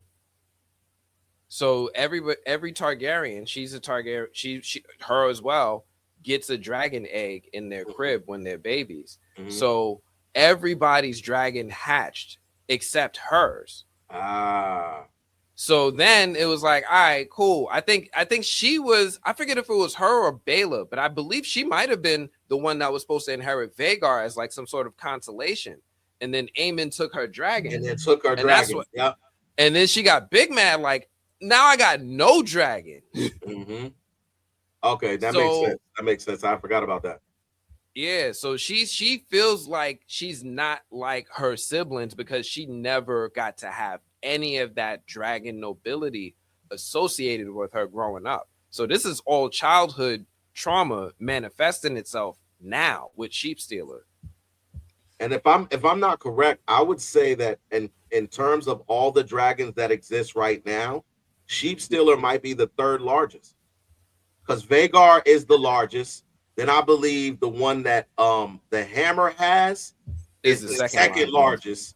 And then Sheep Stealer is the third largest. You might be right. It's either Sheep Stealer or the one that Adam rides is one of those two. Adam rides Sea Smoke. He rides Sea Smoke. Yeah, I think Sea Smoke is big. Yeah, Sea Smoke compared to like a lot of these other dragons is a big dragon. Mm-hmm. So I think you're right. I think that this dragon is a problem, and that's why if Daemon sees it, if he sees Rhaena and he sees Sheep Stealer, he'll save his daughter. He's gonna try to kill Sheep Stealer straight up. Like this nigga cannot be allowed to live. You think he's gonna kill a dragon? No. Yeah, well, yeah, that idea is not above reproach. But what I'm saying is Daemon. I believe that Daemon, once he recognizes and realizes that is his daughter, you're putting him in a fucked up situation because the crown prince is still dead. Somebody has to answer for that. Like that's not just something that you just, you know what I mean? But I think what he'll do is he'll lie to Rhaenyra. I think he'll lie to her and tell her that they killed the rider of this dragon or whatever, and that the dragon is a wild dragon, and we'll just leave that dragon out there in the Vale or whatever the case may be. But I don't necessarily think he's going to tell her that it was Rhaena. I just don't feel like that's it. Just don't seem like it that he'll do that. Okay. Why? I don't understand why. I don't. Go ahead. Daemon specifically, out of all people in this realm, has the most pull when it comes to Rhaenyra, in my opinion. Like she comes to him at night. He thinks that. Not right now. She literally, when she's in times of need, goes to him while she can't sleep and cuddles with him. Yeah, like that's different. I was just saying, doesn't that put him above almost everybody else? No.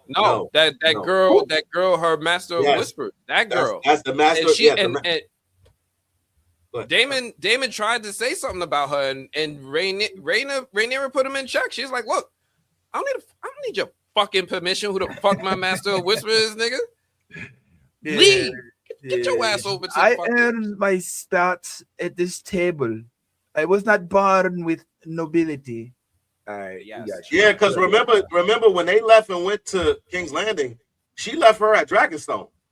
She left her at Dragonstone, and then she still found her way.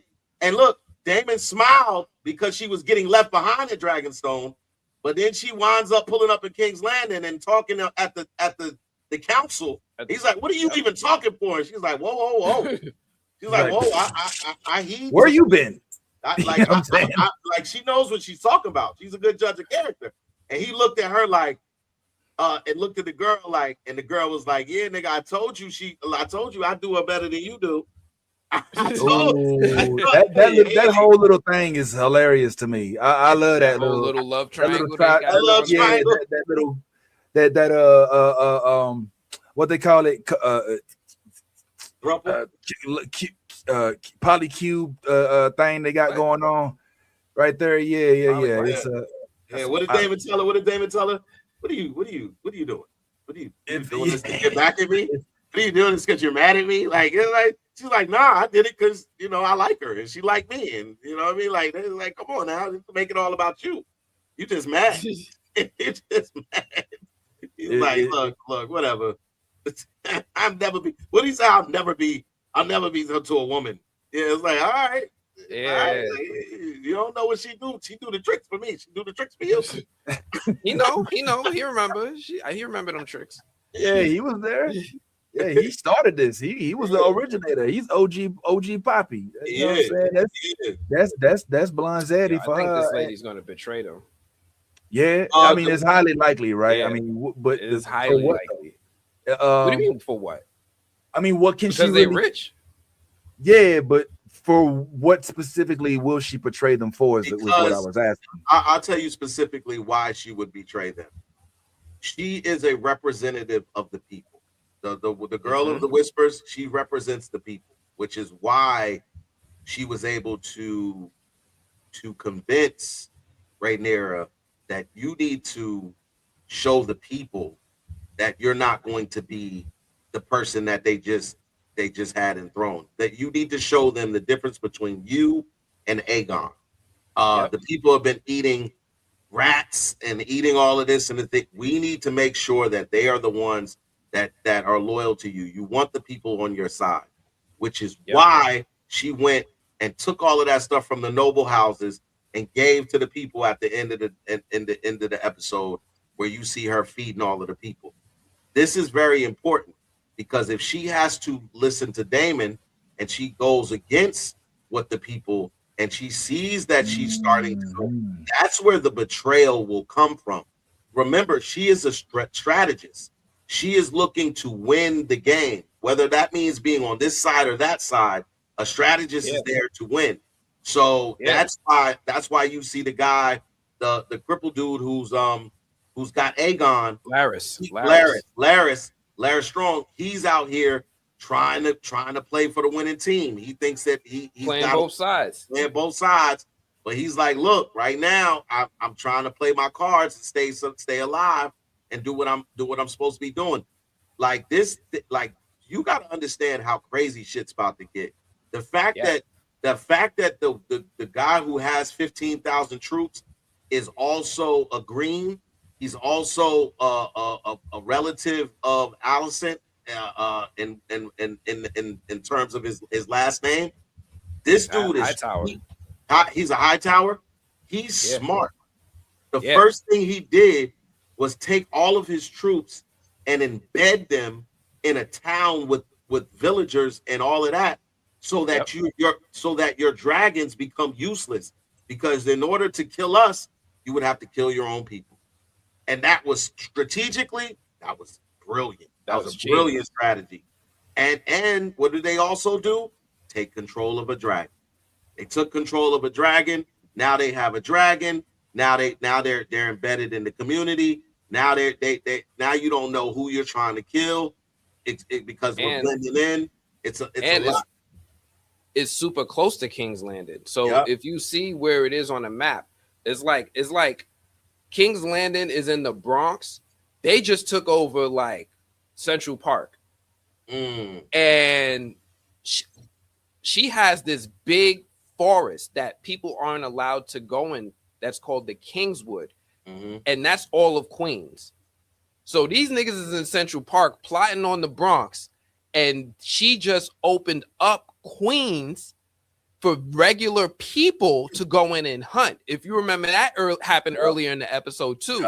So they was like, yo, you could go in there and hunt rabbits, leave the boars. You know they're not gonna fucking listen. They're gonna take every fucking thing. They hungry.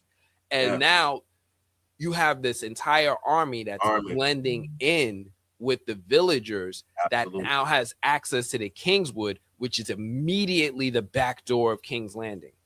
What the fuck do? You're gonna burn down the forest? You're gonna burn down the town? That was genius, man. I'm glad you pointed that out. Yeah, because I mean now and they still they have the next king. The next king. That if anything happens to Rhaenyra, the next one in line is Daeron. Daeron. That is the son of Aegon. No, of Alicent. Of that son. Yeah, that's Viserys' son. That is the third son of Viserys. That's Alicent's son. So he is the next one in line for the throne. After Aemon and Aegon. But have you all seen that dude? Have we seen think we him? have. We think we have. But that was when he was younger. No, we think we've seen him in the first episode of this season. There was like a little scene where you saw the Hightower camp, and there was like a red-haired boy that walked right up towards the camera real quick. And we ain't think nothing of it because we're like, we're looking for Targaryens. But that hair color was damn near the same hair color as Alicent, which is the same hair color as the other Hightowers. It's like this brownish red thing that they do. Yeah.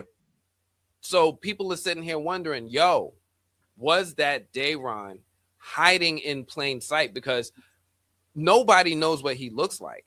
And I think it was intentional by Alicent's father to have Daeron leave just as an emergency, because he knew, wait a minute, what color is this nigga's hair? Wait, hold on. Did anybody see what his hair color is? Yo, set up the boarding school. Set the fucking boarding school up. Get this nigga the fuck out of it. Yeah. Okay. Did you see him? Nah, nobody saw him. All right, cool. So this dude Take the dragon. So he knew, because for him to just out the blue just be like, yo, fine, give him the sun, and it to be a dude who had been told to not say nothing, to do such and such, that we gonna bleach blonde your hair, to buy them time for what, to take that town, for them to take over whatever it is they got to take over. That town.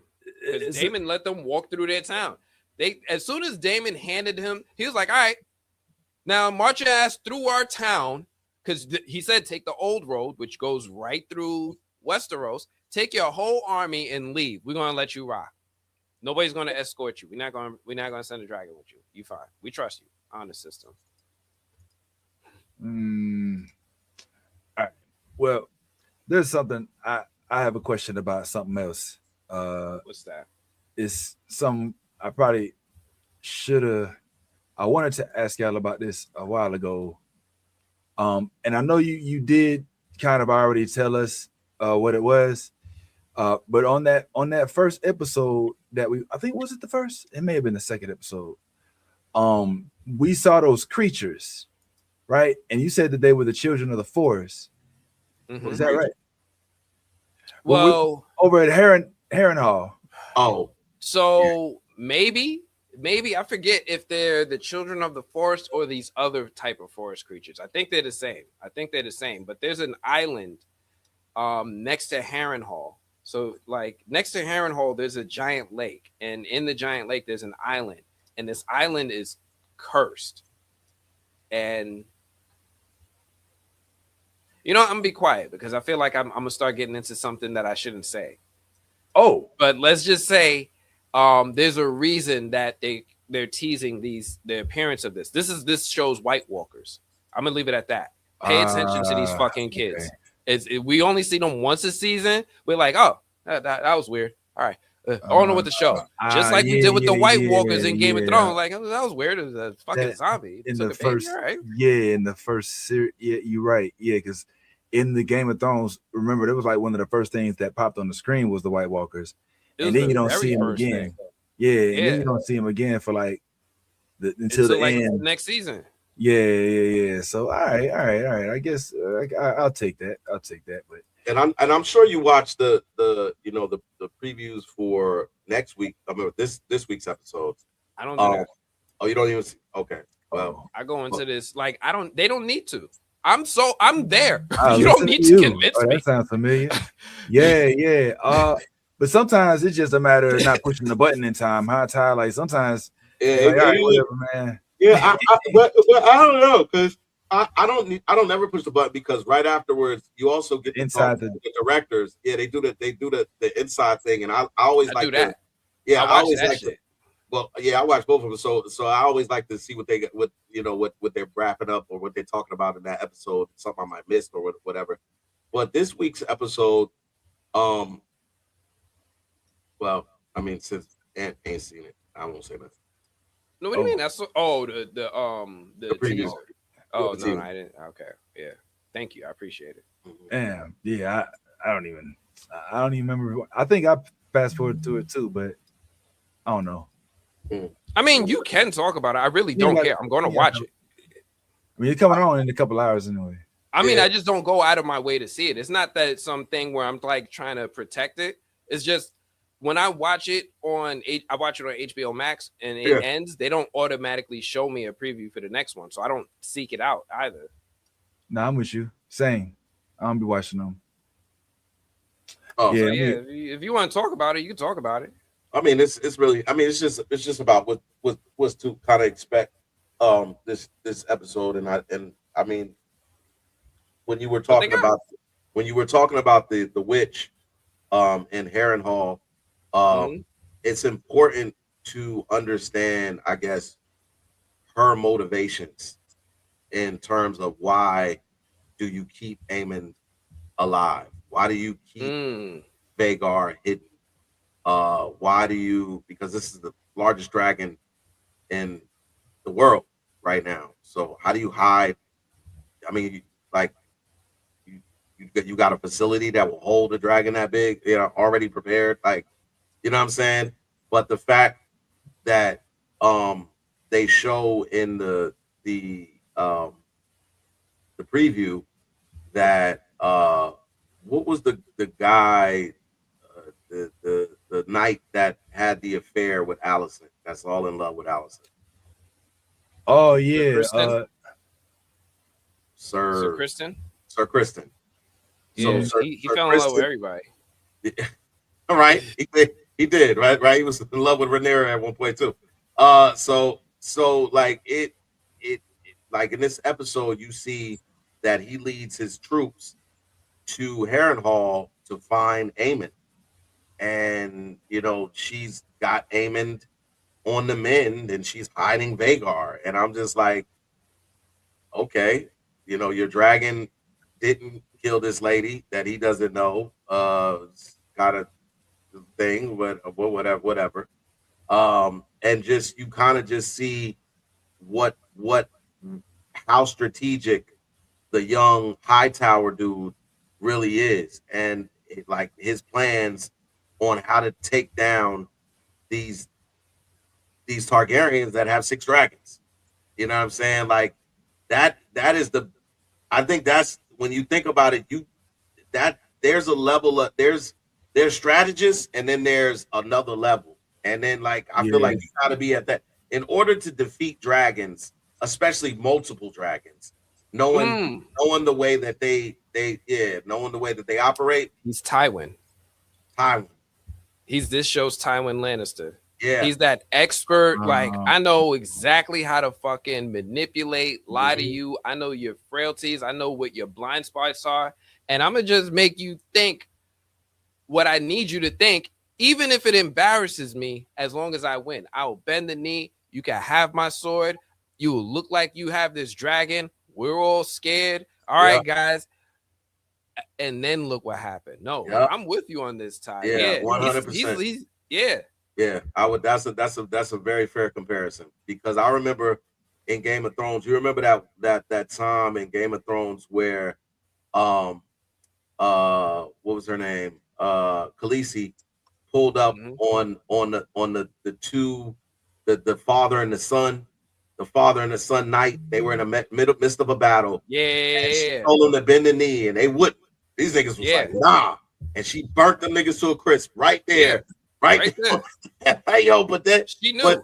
But who was that? Somebody was like, I respected him. Like, you know what I'm saying? I respect him for that. Dang, I forgot. It was the Lannister, Tyrion or something. He was sitting there like, yo, why'd you do that? Yeah, because they was like, they didn't want to bend the knee. I gave him a choice. And it's like, oh damn, you ferocious out here. You wilding. Like, we need these people to want to work with you. Yeah. But you over here burning the symbols of this place's hierarchy, this social structure. Yeah. Like, you can't just come. Nah, man, because she had to lay down the law. She had to let it look. We chop off the head of the snake. But you just took over your land. You're powerless. Don't was try. the head of the snake. Yeah, Cersei, the it was. Lannisters were It the head was. of the Yeah, snake. the two dudes that I'm talking about, they weren't the head They of the ran that snake. army. Yeah, well, this is the reason why it was That was- important, because those two particular knights were renowned for their for being what a knight represents. They were like they were loyal to their, you know, to the people that they said they was loyal to, you know, right or wrong. That, you know, when a knight pledges his fealty to a king or lord or whatever, that's supposed to mean something, which is why I love the fact that we have the Knights of the Seven Kingdoms, because that he's an illustration of what a knight is supposed to be. Like the whole thing, the whole show is based around a knight who still holds the values of what a knight was supposed to be in a world where the knights don't necessarily share those same values. He's like from the old school of knighting them. You know what I'm saying? Like, you know what I mean? So that when you see her kill, and I can't remember their names, I'll find out their names eventually. But yeah, those two individuals were representations of that. That's why they died instead of kneeling and pledging fealty to her, because they had already pledged fealty to the side that they were going to pledge things. So he was like, I'd rather die. And that's what you got. She burnt y'all to a crisp right there. You know what I'm saying? And you know, old boy was like, yo, I respect that. Like, dang, you know what I'm saying? Like, yeah, because I mean, they stood on business. They wasn't like, oh yes, yeah, like, I ain't nah, care. I don't care because you got a dragon. Go ahead and cook me on up. Dragon. Go ahead, cook me on up, Queen. I'm all right. That Damon in her. That's That it. was that Damon in her coming out. Yeah. All right. Last thing on the way out of here, real quick. Khaleesi did have that whole can't get burnt portion that came to her through the Targaryen blood. I mean, if I'm not mistaken. No, right? that was different. That shit was different. She can't be burnt by natural fire. Dragon fire is different. Natural flame. She can't. No, she can't be burnt by dragon fire either. She can't be burnt. She is different than other Targaryens. She was mother of dragons. So, all of that, right? She brought dragon eggs back to life that were fossilized. Like, she is not a normal Targaryen, right? She was the prophesized Targaryen that all the Targaryens were like, what the fuck is up with this one? Right? Like, something was very different about Daenerys when it came to the Targaryen bloodline. But she did get that title Mother of Dragons because she brought dragons back to the world. Yeah. But okay, so that just means, but that aspect of her is what makes her unburnable. So that's not something that other Targaryens possess. No, you saw Daemon's first wife went to Vhagar and was like, Dracarys, nigga, I'm in pain. Like, do this shit. Like, I need to go. But that's and a Valyrian. That's different. No, because she's a Velaryon. Right. Right. So, right. And even Daemon, when he goes into the crypts with the other dragons, this nigga is cautious. He's like, Tuda luda lula. Tuda luda. Like, this nigga is not walking up in there like he's unburnable. I mean, and they you still know what eat your happened ass to too. They all the still eat 'em. Targaryen bastards when Rhaenyra was trying to find a new dragon rider. Vermithor saw these niggas and was like, lunch. Yeah. All those Targaryens burnt. Yeah. Okay. All right. Well, there's a lot more questions, but I think that's enough for this for today. Unless I normally, I ain't gonna lie. There's one thing I wanted to ask Ant. I don't know if he can answer this quickly or if he knows anything about this at all.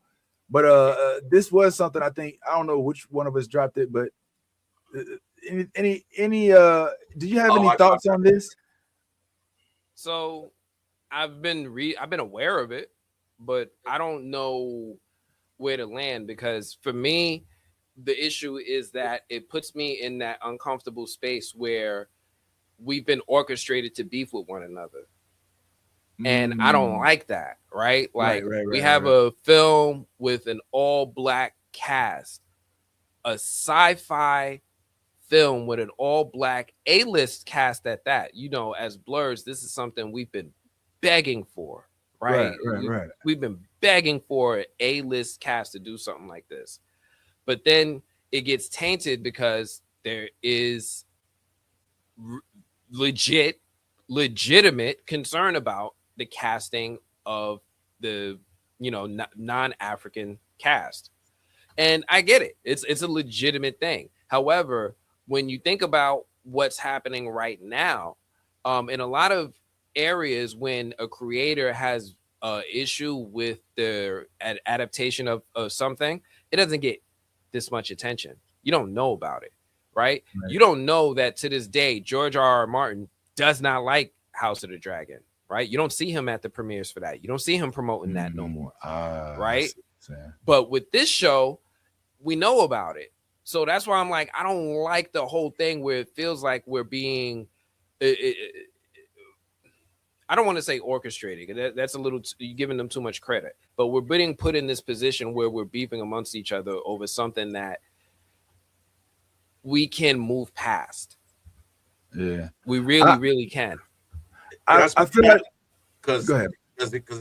I dropped it. So basically, what I did my research and found out was, I mean, that part of the thing is more based specifically on her problem with a specific cast member with those messages you were talking about.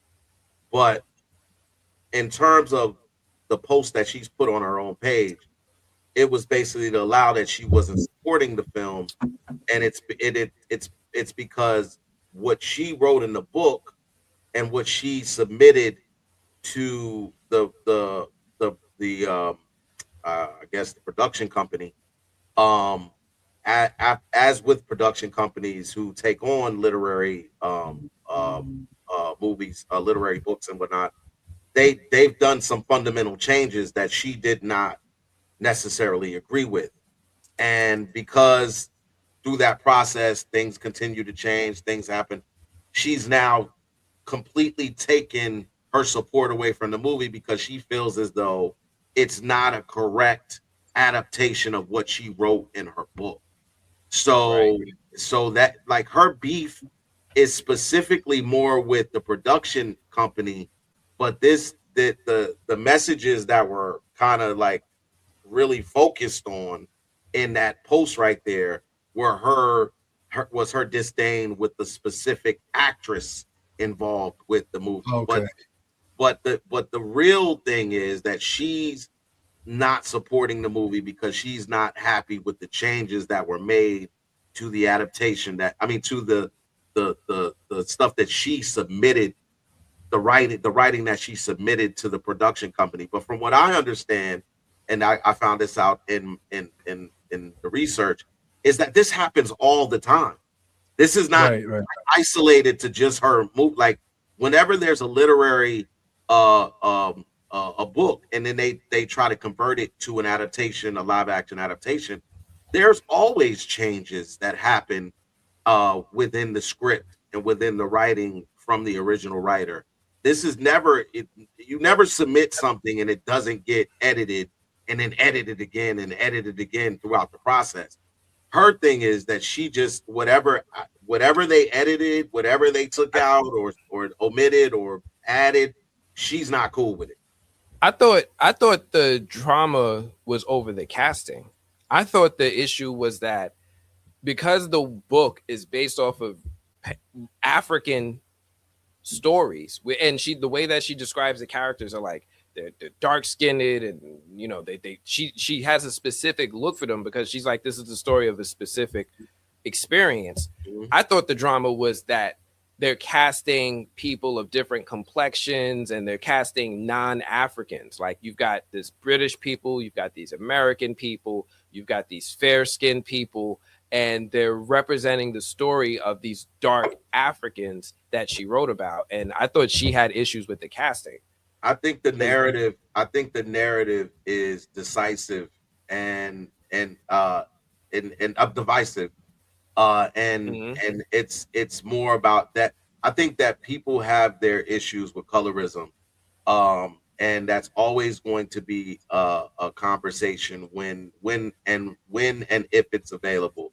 But in this particular thing, based off of what I've read off of her actual comments and off of her page, this is more about them changing up things that happen within the storyline that she was not.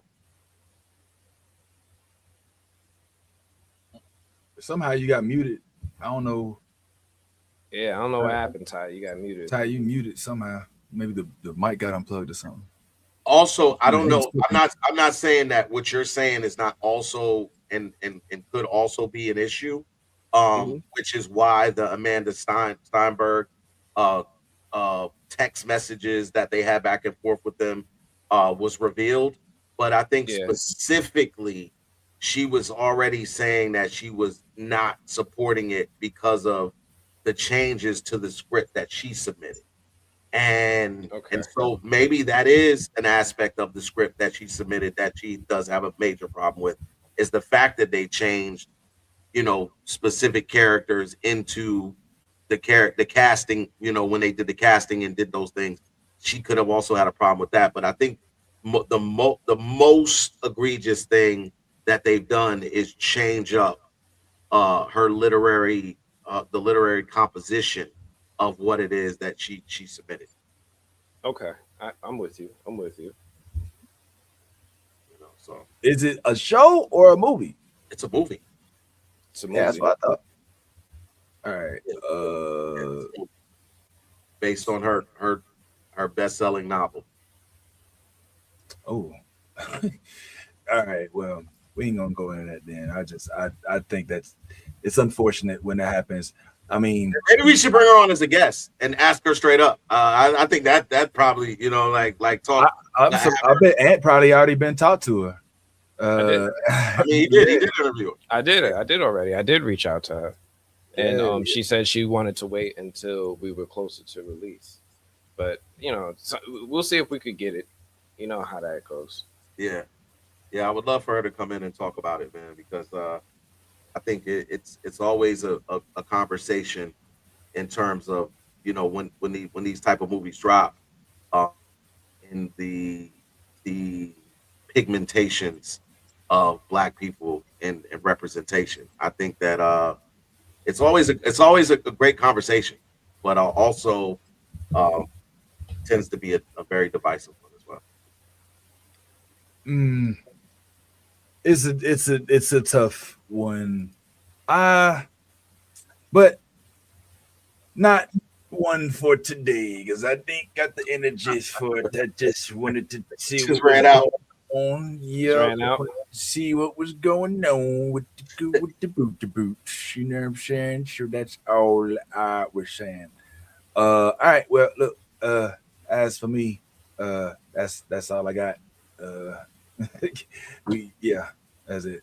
So I just like to put out there. I tried to watch the new Little House on the Prairie, and I mean, how was it? Well, first of all, let me answer the first one to the why, because I as the age, being the age that I am, I grew up on Little House on the Prairie.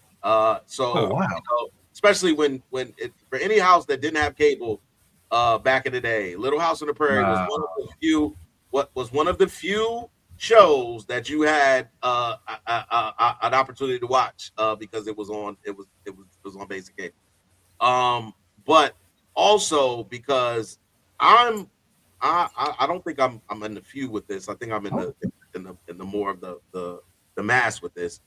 Michael Landon was Michael Landon was and is one of my favorite all-time actors. I not only grew up on Little House on the Prairie, but I also grew up on Highway to Heaven. For those that be showing my age again. And this was one of those. He was really good at his role on the show, and he died abruptly. Died at a just Yeah, I kind of think in his 50s. yeah. But Something but like that. but when I watched it, I had such a great appreciation for the older classic after watching the new joint, because you can't, certain things you just can't remake and have an expectation for. It's either gonna hit, or it's gonna completely fall off the map. And this was a complete fail. Damn. Just because, You said fail? yeah, the new Damn, version. that ain't where I thought. It didn't feel like that's where you were. It didn't feel like that's the direction No, you no, were no, no, going. no, no, no, no, no. It's like I said, it showed me a greater appreciation for the classic. Is Okay. because when times change, people's ideas of shows change in terms of being honest. The honesty starts to change. You start to feel as though you have to include. It's more about inclusion as not telling the, A the, mandate. the reality. The reality of it is, when I saw Little House on the Prairie, when I was a little kid and black people entered the chat, it felt like black people entered the chat. It was like, oh, like the town of, what I'm saying, they was like, whoa, what are you doing?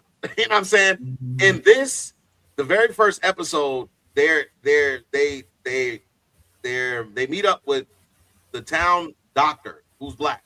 And I was like, okay, that's different. And then they come to the store, and the first person they meet is the store owner, who is black. And I was like, all right, so we gonna act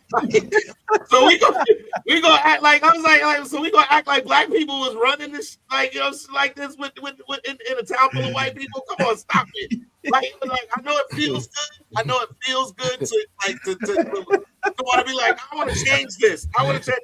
But the reality was, this is not what we, what I'm saying? So I was like, all right, we're doing that. What I'm saying? So yeah, I think it felt different when you seen it as a kid, because again, Mr. Ingalls, being the great guy that he was the only person that was like, hey, leave the black people alone. They're just people. Like, what I'm saying? Like, like treat them with some respect, and teaching his children, to not be fearful of something different. There were stories. There were like, it was lessons that you pulled from Little House on the Prairie. Like, as any kid, you don't have to be white or black. You just learn to be good. Just be a good person. Like, that's always what it was about. And the fact that this kind of started off like that, I was like, here we go. Hey, we're doing it. We're doing the fast. But even though this is still it ran in the same time, now they got Mr. Ingalls and his family running from something. I don't know what it's from. They're running from, because I didn't get no further to the episode. But apparently they're running from a situation that happened in the town, which is why they wound up on the prairie. You know what I'm saying? I was like, what? What happened? Like, Well, Ty, remember, like, this is no longer the Little House on the Prairie that has 24 episodes and runs for 4 seasons. This is Netflix drop all 8 episodes at one time type of vibe nowadays. So they had to have a beginning, an end, instead of just having those filler episodes where the whole point is to get this lesson across. You know what I'm saying? And I think that's what we're seeing right now is when you do an adaptation, when you scrap it of all of that free time that you used to have in terms of additional episodes, that you don't have to have full-fledged plot development, and there's not what they call like a denominator type of plot, then I feel like you lose the opportunity to do just what you said. And also, there's something to be said about that. Like, and I'd ask you your opinion on this too, because you review a lot of movies. Mm-hmm. You do, like, what Ty just said is really interesting. It's because like you kind of get you wanna kind of tip your hat to the director or the producer or whomever, or the casting folks, and say like, all right, progress, right? We see your casting, like, and it's not always, well done. You know, you're not just putting them in little stupid roles. You know what I'm saying? Like you want to like be able to tip your hat and be like, good on you. You know, at the same time, what Ty is saying is that if we're going to start, and I'm not trying to interpret for you, Ty, but I'm just saying like it's a revelation I hadn't thought of before. If we start portraying roles without going through on screen the conflict that it took to get to that role and start pretending like it's normal, we lose the opportunity to educate kids. Nah. Like Ty, who may not ever see black people. You're overthinking it. So here's the thing, right? Because like this is like I don't want to be too harsh, but this is selective. First off, this doesn't take away the original version of Little House on the Prairie. That version will always still exist. It's still available to people. Just like I still show my son the original version of Roots. That's the version. Absolutely. You know what I mean? Oh yeah. But the other thing is like my wife loves this show where it's like historical. It's called Bridgerton. And all it is a bunch of a black queen in England in a time when black people we can't sniff the fart of royalty right now. But they said that she was the queen of England. And all these people run around, Asian people, Latino people, all of them have royal houses, they're upper class. All of that is a show nobody gets mad at. Yeah. Nobody has a problem. Nobody is even set. There's not even a single post. So that's why I'm like, about that. All right, fine, fair, sure. We know who they are, but they don't care. Yeah. But I mean, like for the most part, like that works. It's just revisionist fantasy. Can they have their fun? Fine. You want to have your fun? You want to have your little Bridgerton parties? You want to pretend everything was key, hee, ha, ha, and so you could move past the pain? Do it.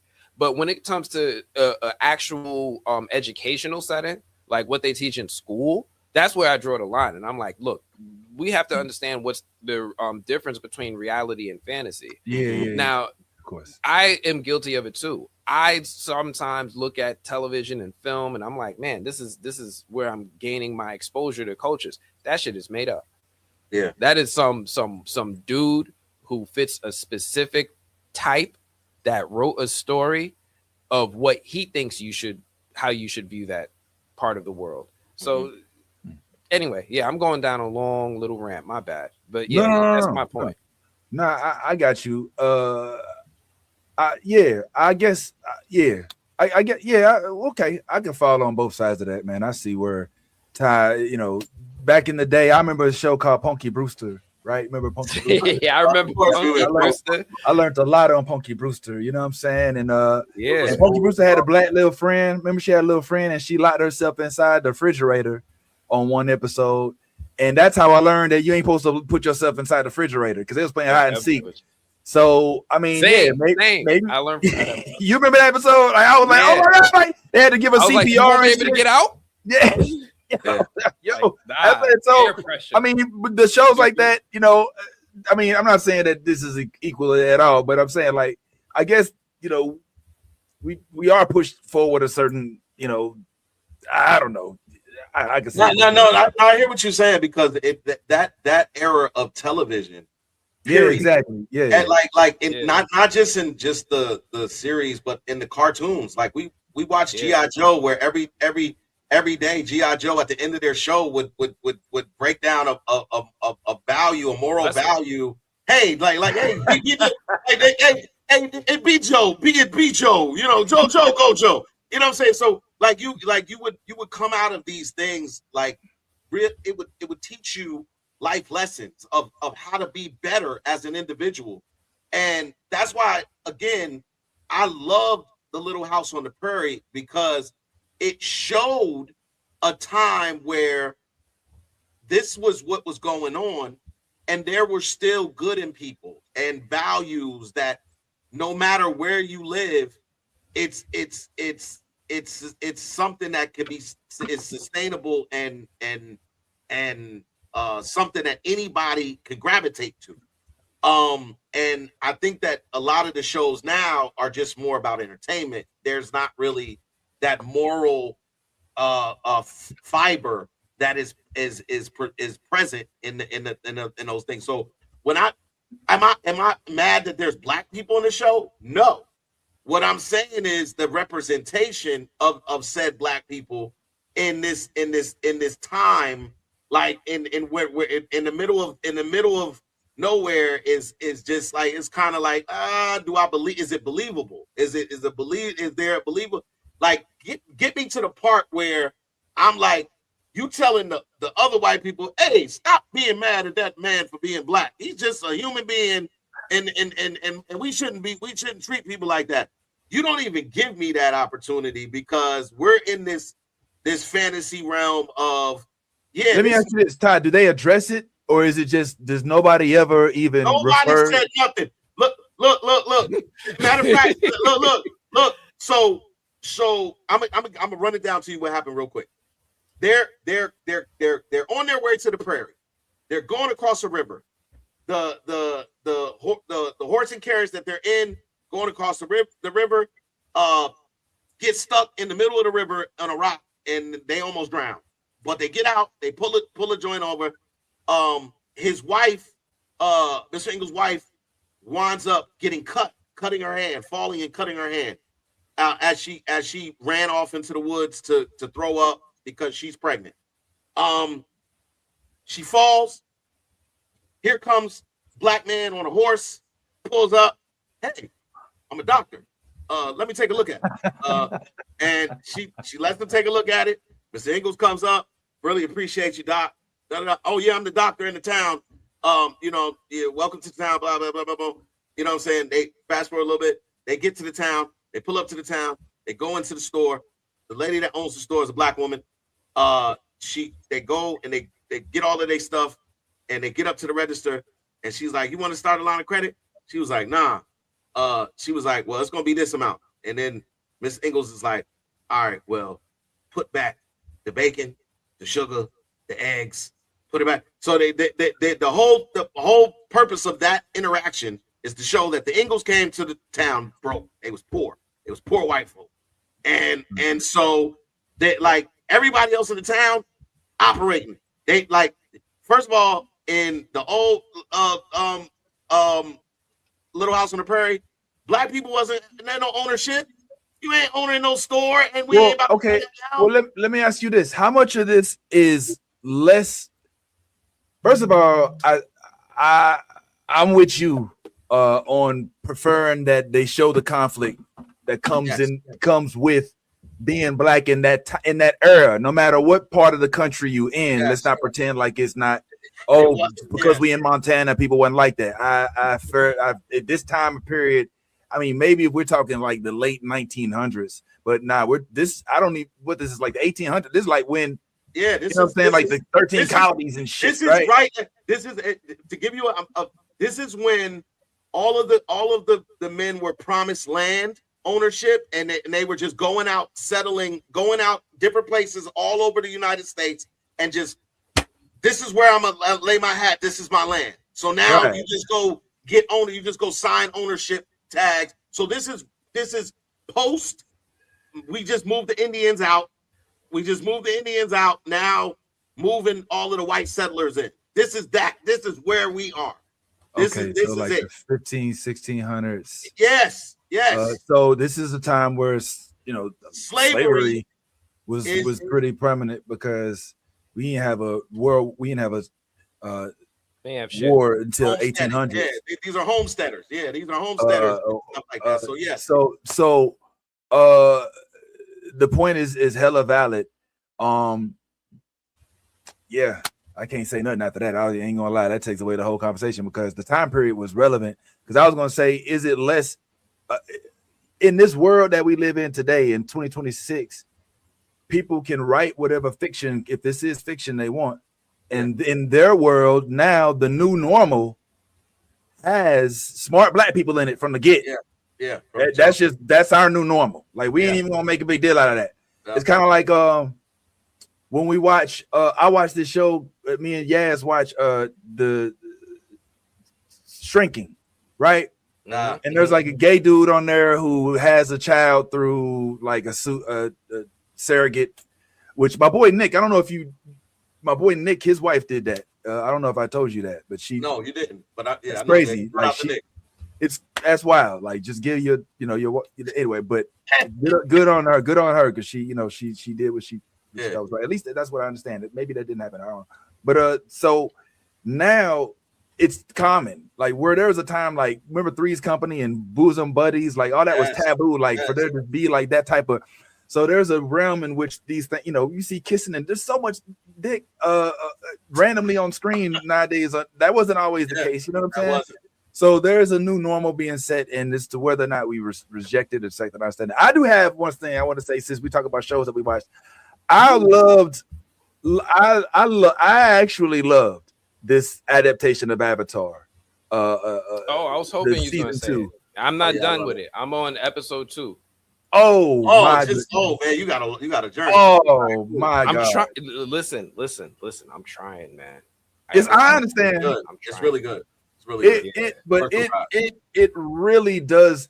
Is it perfect? Fuck no. Of course, it's never going to be perfect. It's never going to suit everybody. Azula is a fucking problem, yo. Everything about her is awesome. Yeah. Everything about her is awesome. Yeah. The moment she hits him with the fucking blue flame. And then the lightning comes from her finger. I'm like, this is what I needed to see. I needed her to just come in with this energy on this straight goon. Fuck you. Fuck my brother. Yeah. Fuck my grandfather. Yo, fuck all of y'all. You two kill each other. I'm out. Yo, she kills this role. Yes. She owns this role. Like for real in real time. Like honestly, she steals the show a little bit. I don't know, Ty, if you agree with me on that. No. I 100% believe that between her and Toph, because Toph pulls up. Once Toph pulls up, Toph for about 3 episodes, Toph is in her bag, nigga. She is in her bag. But yes, Azula is like she's formidable. She's strategic. She's brilliant. She is Arya. She is literally Arya. She is literally. I don't know about that. No. In terms of from a nobility standpoint. In terms of being a girl, being able to outdo the boy that is destined to be emperor, king. Like she like when it comes to fighting, when it comes to doing like coming up with the plans, when it comes to following through with her plan. Man, Zuko ain't got nothing on her. Nothing. Not absolutely nothing. No. Like he don't shine a light to her. That's why I called her Arya, is because she's the one that should have been. But because she's a girl, she's always kind of overlooked. She's the female Ramsey. She's overlooked. What? Whoa, that's the female Ramsey. That's not a compliment. Ramsey. Yeah. Ramsey Bolton. Yeah. Damn. Yeah, because like this man could command an army. This man could lead. Ramsey Bolton was a really mean person, but he was extremely successful when it came to battle. He was extremely successful, and that's why he was so well revered by his father. He's like, listen, I know you crazy, but you really killed the fuck out those niggas. Like that was some impressive shit. Yeah, he's been. The only reason I wouldn't compare her and to Ramsey is because she would have been Ramsey if. Well, damn, you can't. Never mind. Never mind. I forgot you're on episode 2. Never mind. All right. So I was about to go into. I was about to go into spoilers, but let's and it's good. It's nice to. That's how we know you like something. If you like, nah, don't tell me nothing. Yeah, I ain't gonna tell you. I'm definitely not gonna tell you because this. But that I do just want to throw that out there that I was extremely. Now, did you watch the show? I love this show. Matter of fact, I had all of my children sit down and watch the original show from beginning to end. Nuh-uh. You had them sit down and watch it. Yeah. You indoctrinated. I felt like Avatar was one of those shows where it actually had good life lessons embedded in it in today's society, because we talked about how shows would do that back in the day. But today, so many people and so many companies have ulterior motives that I don't align with, that I have to be very selective.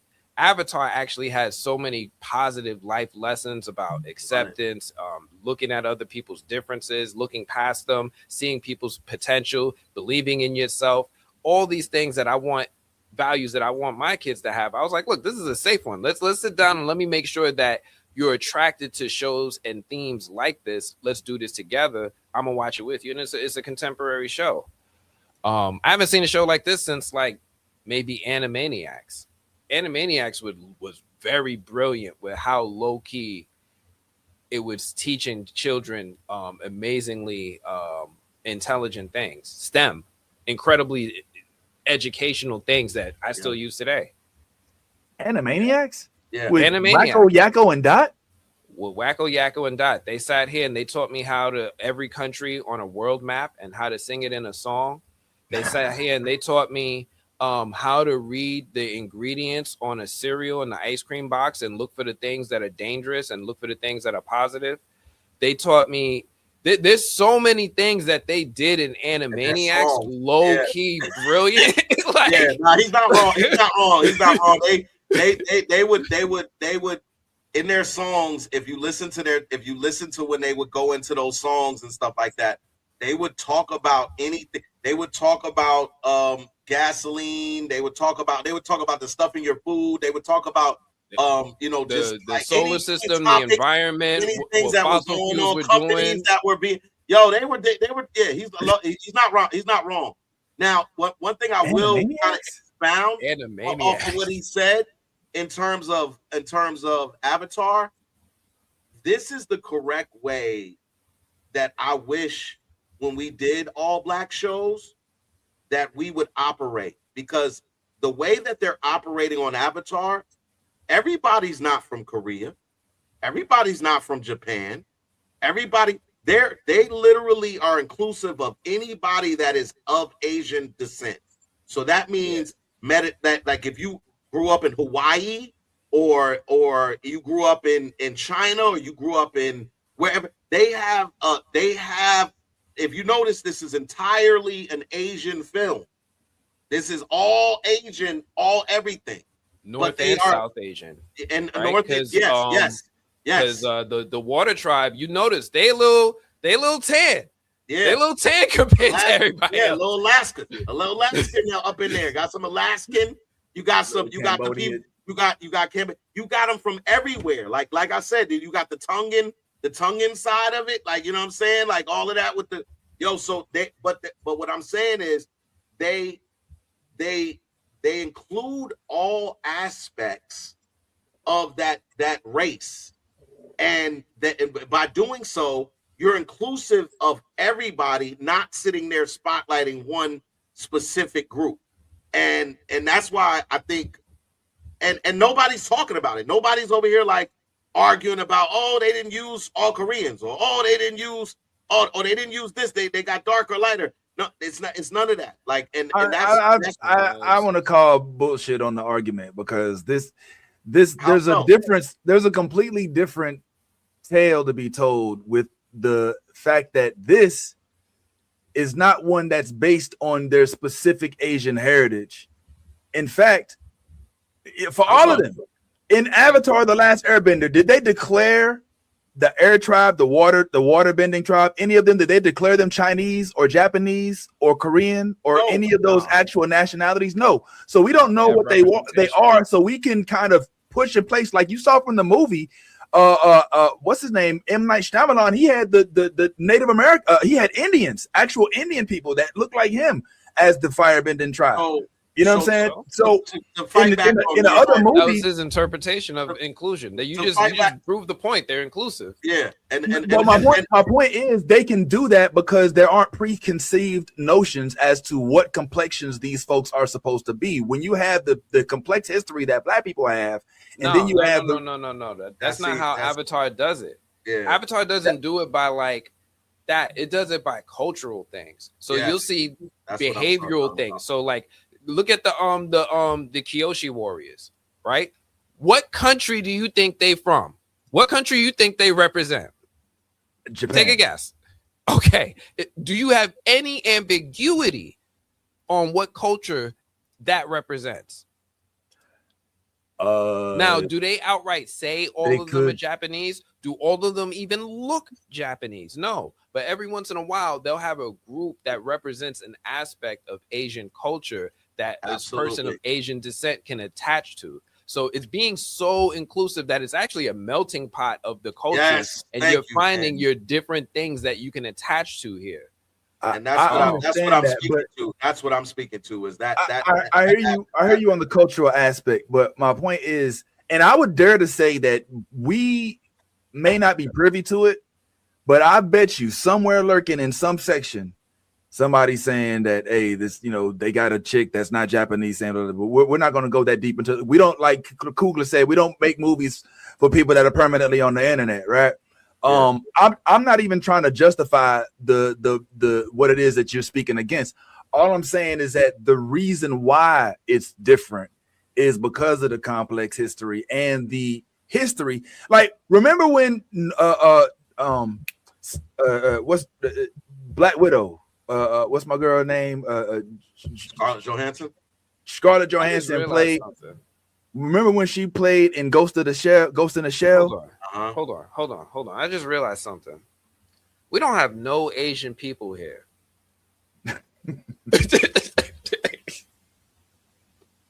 I mean, I'm just making the comparison. But I'm gonna shut the fuck up. This is not. I gotta shut the fuck up. That's it. No, it's not that it's not my fight. It's that I don't have the perspective to talk about this as if I'm of that culture. And somebody from that culture should talk about what they want, not me try to project what I think they want. So, I need to shut the fuck up. I can't speak to the Asian culture part, but it was prefaced by, I wish that Black people could do it like this. And I was speaking on the reason why Black people haven't.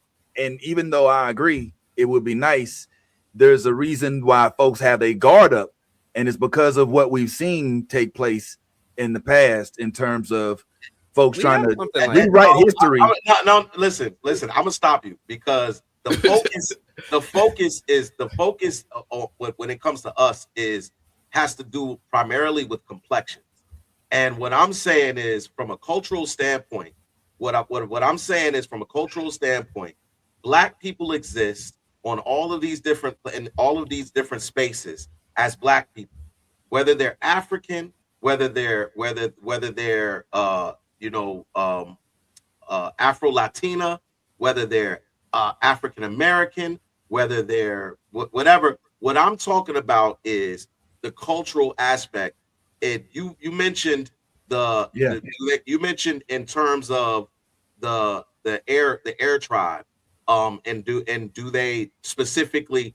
Well, they live in the mountains in the coldest regions of the country. And they all are bald, which is indicative of if we doing that, of the Buddhist temples that thrive in those regions of that plane. Yeah, very much so. Yeah. So whether or not I'm specifically naming a group and I'm saying, hey, they're from, my point is they have all of these different shades of the same type of race. So the Asian community, whether they derive from their Asian descendants from Hawaii, the northeast, the east, northern Asians, all of them. I'm saying that they are able to do a show that is more indicative of culture rather than just specifically tint. And that's what I'm saying. Like that's where my argument is. And that's why I said I wish us as Black people could adopt these values rather than worrying about the complexion of a person, regardless of their standing in a thing. And I understand Hollywood has made this argument. Also, not our predecessors, but our slave masters also created this same divisiveness in terms of how we look upon each other in terms of complexity, of complexion, not complexity. But this is why I said that culturally, if we adopted the cultural values of this show to whatever it is, the project that we want to put together that has an array of Black people, then it wouldn't be such a big deal when you wind up having, say, an Amanda Steinberg playing the role of a Black person who she actually is, just because she's a little light skinned. I'm not saying that that's what the argument is from the author of the book, but I'm saying that is an argument that we have within our amongst ourselves more often than not when it in terms of these projects. So that's why I was saying, like, I love to see what I'm seeing, because there's a whole array of different Asian ancestry going on this show. Like I said, you see what's her name? What's the old girl's name right there? I can't remember her name. That's Katara. Mandela. Katara is clearly from an Alaskan tribe of some sort. You know what I'm saying? Like that. Like, so yeah. So I think I looked it up. I think she might actually have Native American. I think, you know, I thought she was Filipino. I don't know why. Everybody on the show has some type of Asian descent in their background. So but I mean, look, look, when we watched Supercell, that was an array of Black people. You know what I'm saying? Granted, being with British accents, they were an array. So we're capable of doing so. I think that the issues come when it comes to people who have preconceived notions of what they should look like. Exactly. And that's when, or when it's historically completely inaccurate, you know, and it's happened on a reverse scale as well. I remember folks coming at Chadwick Boseman, believe it or not, because he wasn't light enough to play Supreme Court Justice Thurgood Marshall.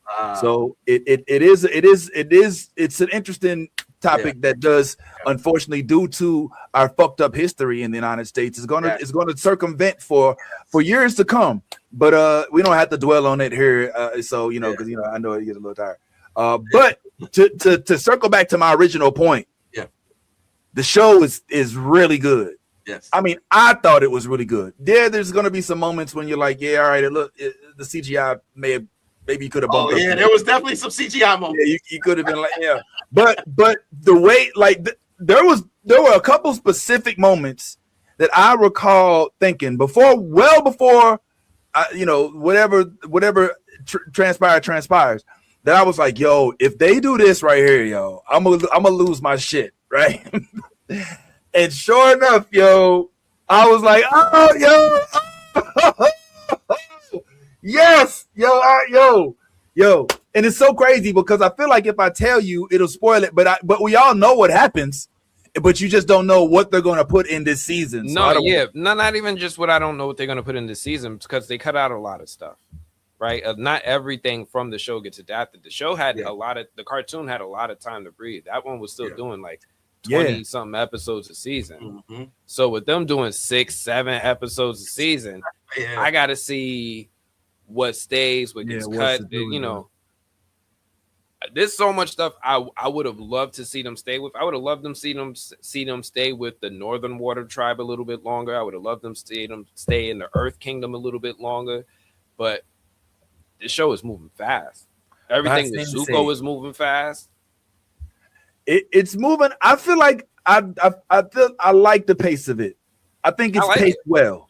I think it's paced well. It's like I told them, and I don't know if you was here when I said that I like the fact, and you're on the second episode. You finished the second episode, so I finished. If you watch the animated series, and you know that Aang had a thing for Katara, and the fact that Aang is now a little bit more in his development stage, you know, as he's going through puberty, obviously, you know what I'm saying? It's weird. His voicing changed a little. Hey, words, you know. So now it makes sense for before the way that he's depicted in the animated series. I told him, I was like, it looked because like she was like clearly taller than him and was older than him, but now at least they see eye to eye. At least they on the same. You know what I'm saying? So I feel like this actually makes a little more sense than it did in the animated series. The way he's depicted and with them going through hormonal shit and all of that. So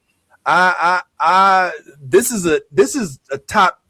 I damn near want to get this like 10, like a 10, like on Rotten Tomatoes. Like I damn near am feeling it that much. Like for real. Like I don't know about 10, but it's done that well. I was really impressed. With it. Seriously. No, it's really good. I'll leave it at that though. It's definitely really good. And like I said, once Toph enters the chat, that girl is killing it. She's killing her role. She talks her shit. She's not afraid to speak her mind, and I love it. You know what I'm saying? Like, I love it. I love it. It feels like I don't want to say perfect, but the really close to perfect blend of fan service with actual good adaptation. You know what I'm saying? Like they don't miss out on the things that if you are Avatar diehard fan that you gotta have in place. Oh, she gotta have her hair like this. You know, her eyes gotta look like that. She gotta be, mean. He gotta be a certain way. Juco. I almost called him Juco. Zuko gotta be a certain. His hair his scar gotta. So they stay true to those elements, but they also throw in some nuance to kind of kick the story along a little bit. But the fight scenes are dope. Okay, I mean, no, they're not bloody and shit, but for some PG shit, you know what I'm saying? It's dope. I'm glad it's not. Yeah, for some PG shit, it's dope. And I gotta give it the recommendation. I'd recommend. Might be one of the best castings I've ever seen, though. I'm not gonna lie to you. Zuko looks the part. Katara looks the part.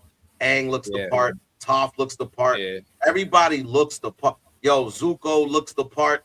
Everybody, whoever was in charge of casting, they need an award because this is one of the best castings. All of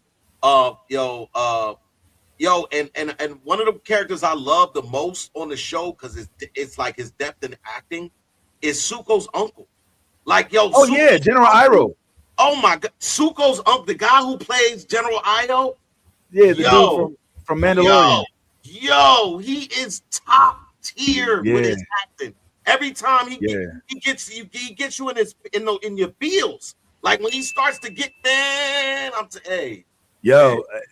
that's in line with what I said too. Like if you watch the animated series, man. And you need to hurry man.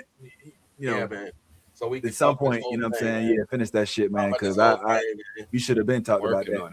I'm working on it. So wow. And Daniel Day, is that his name? Daniel Day Lewis? Daniel Day Kim, right?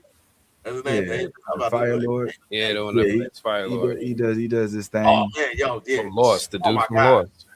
Yeah, like I said, the casting, everybody. There's not one person on this show that does not embody the characters that they are playing. Like they like, I'm like, wow. Yeah.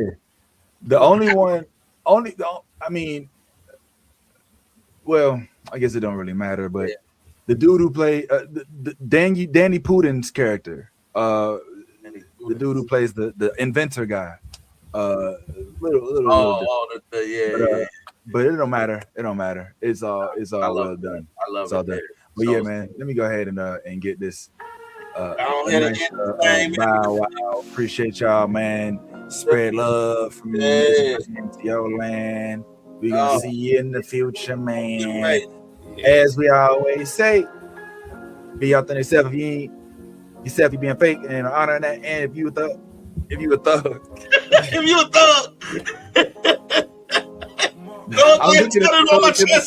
I was looking at the thug deficit joint.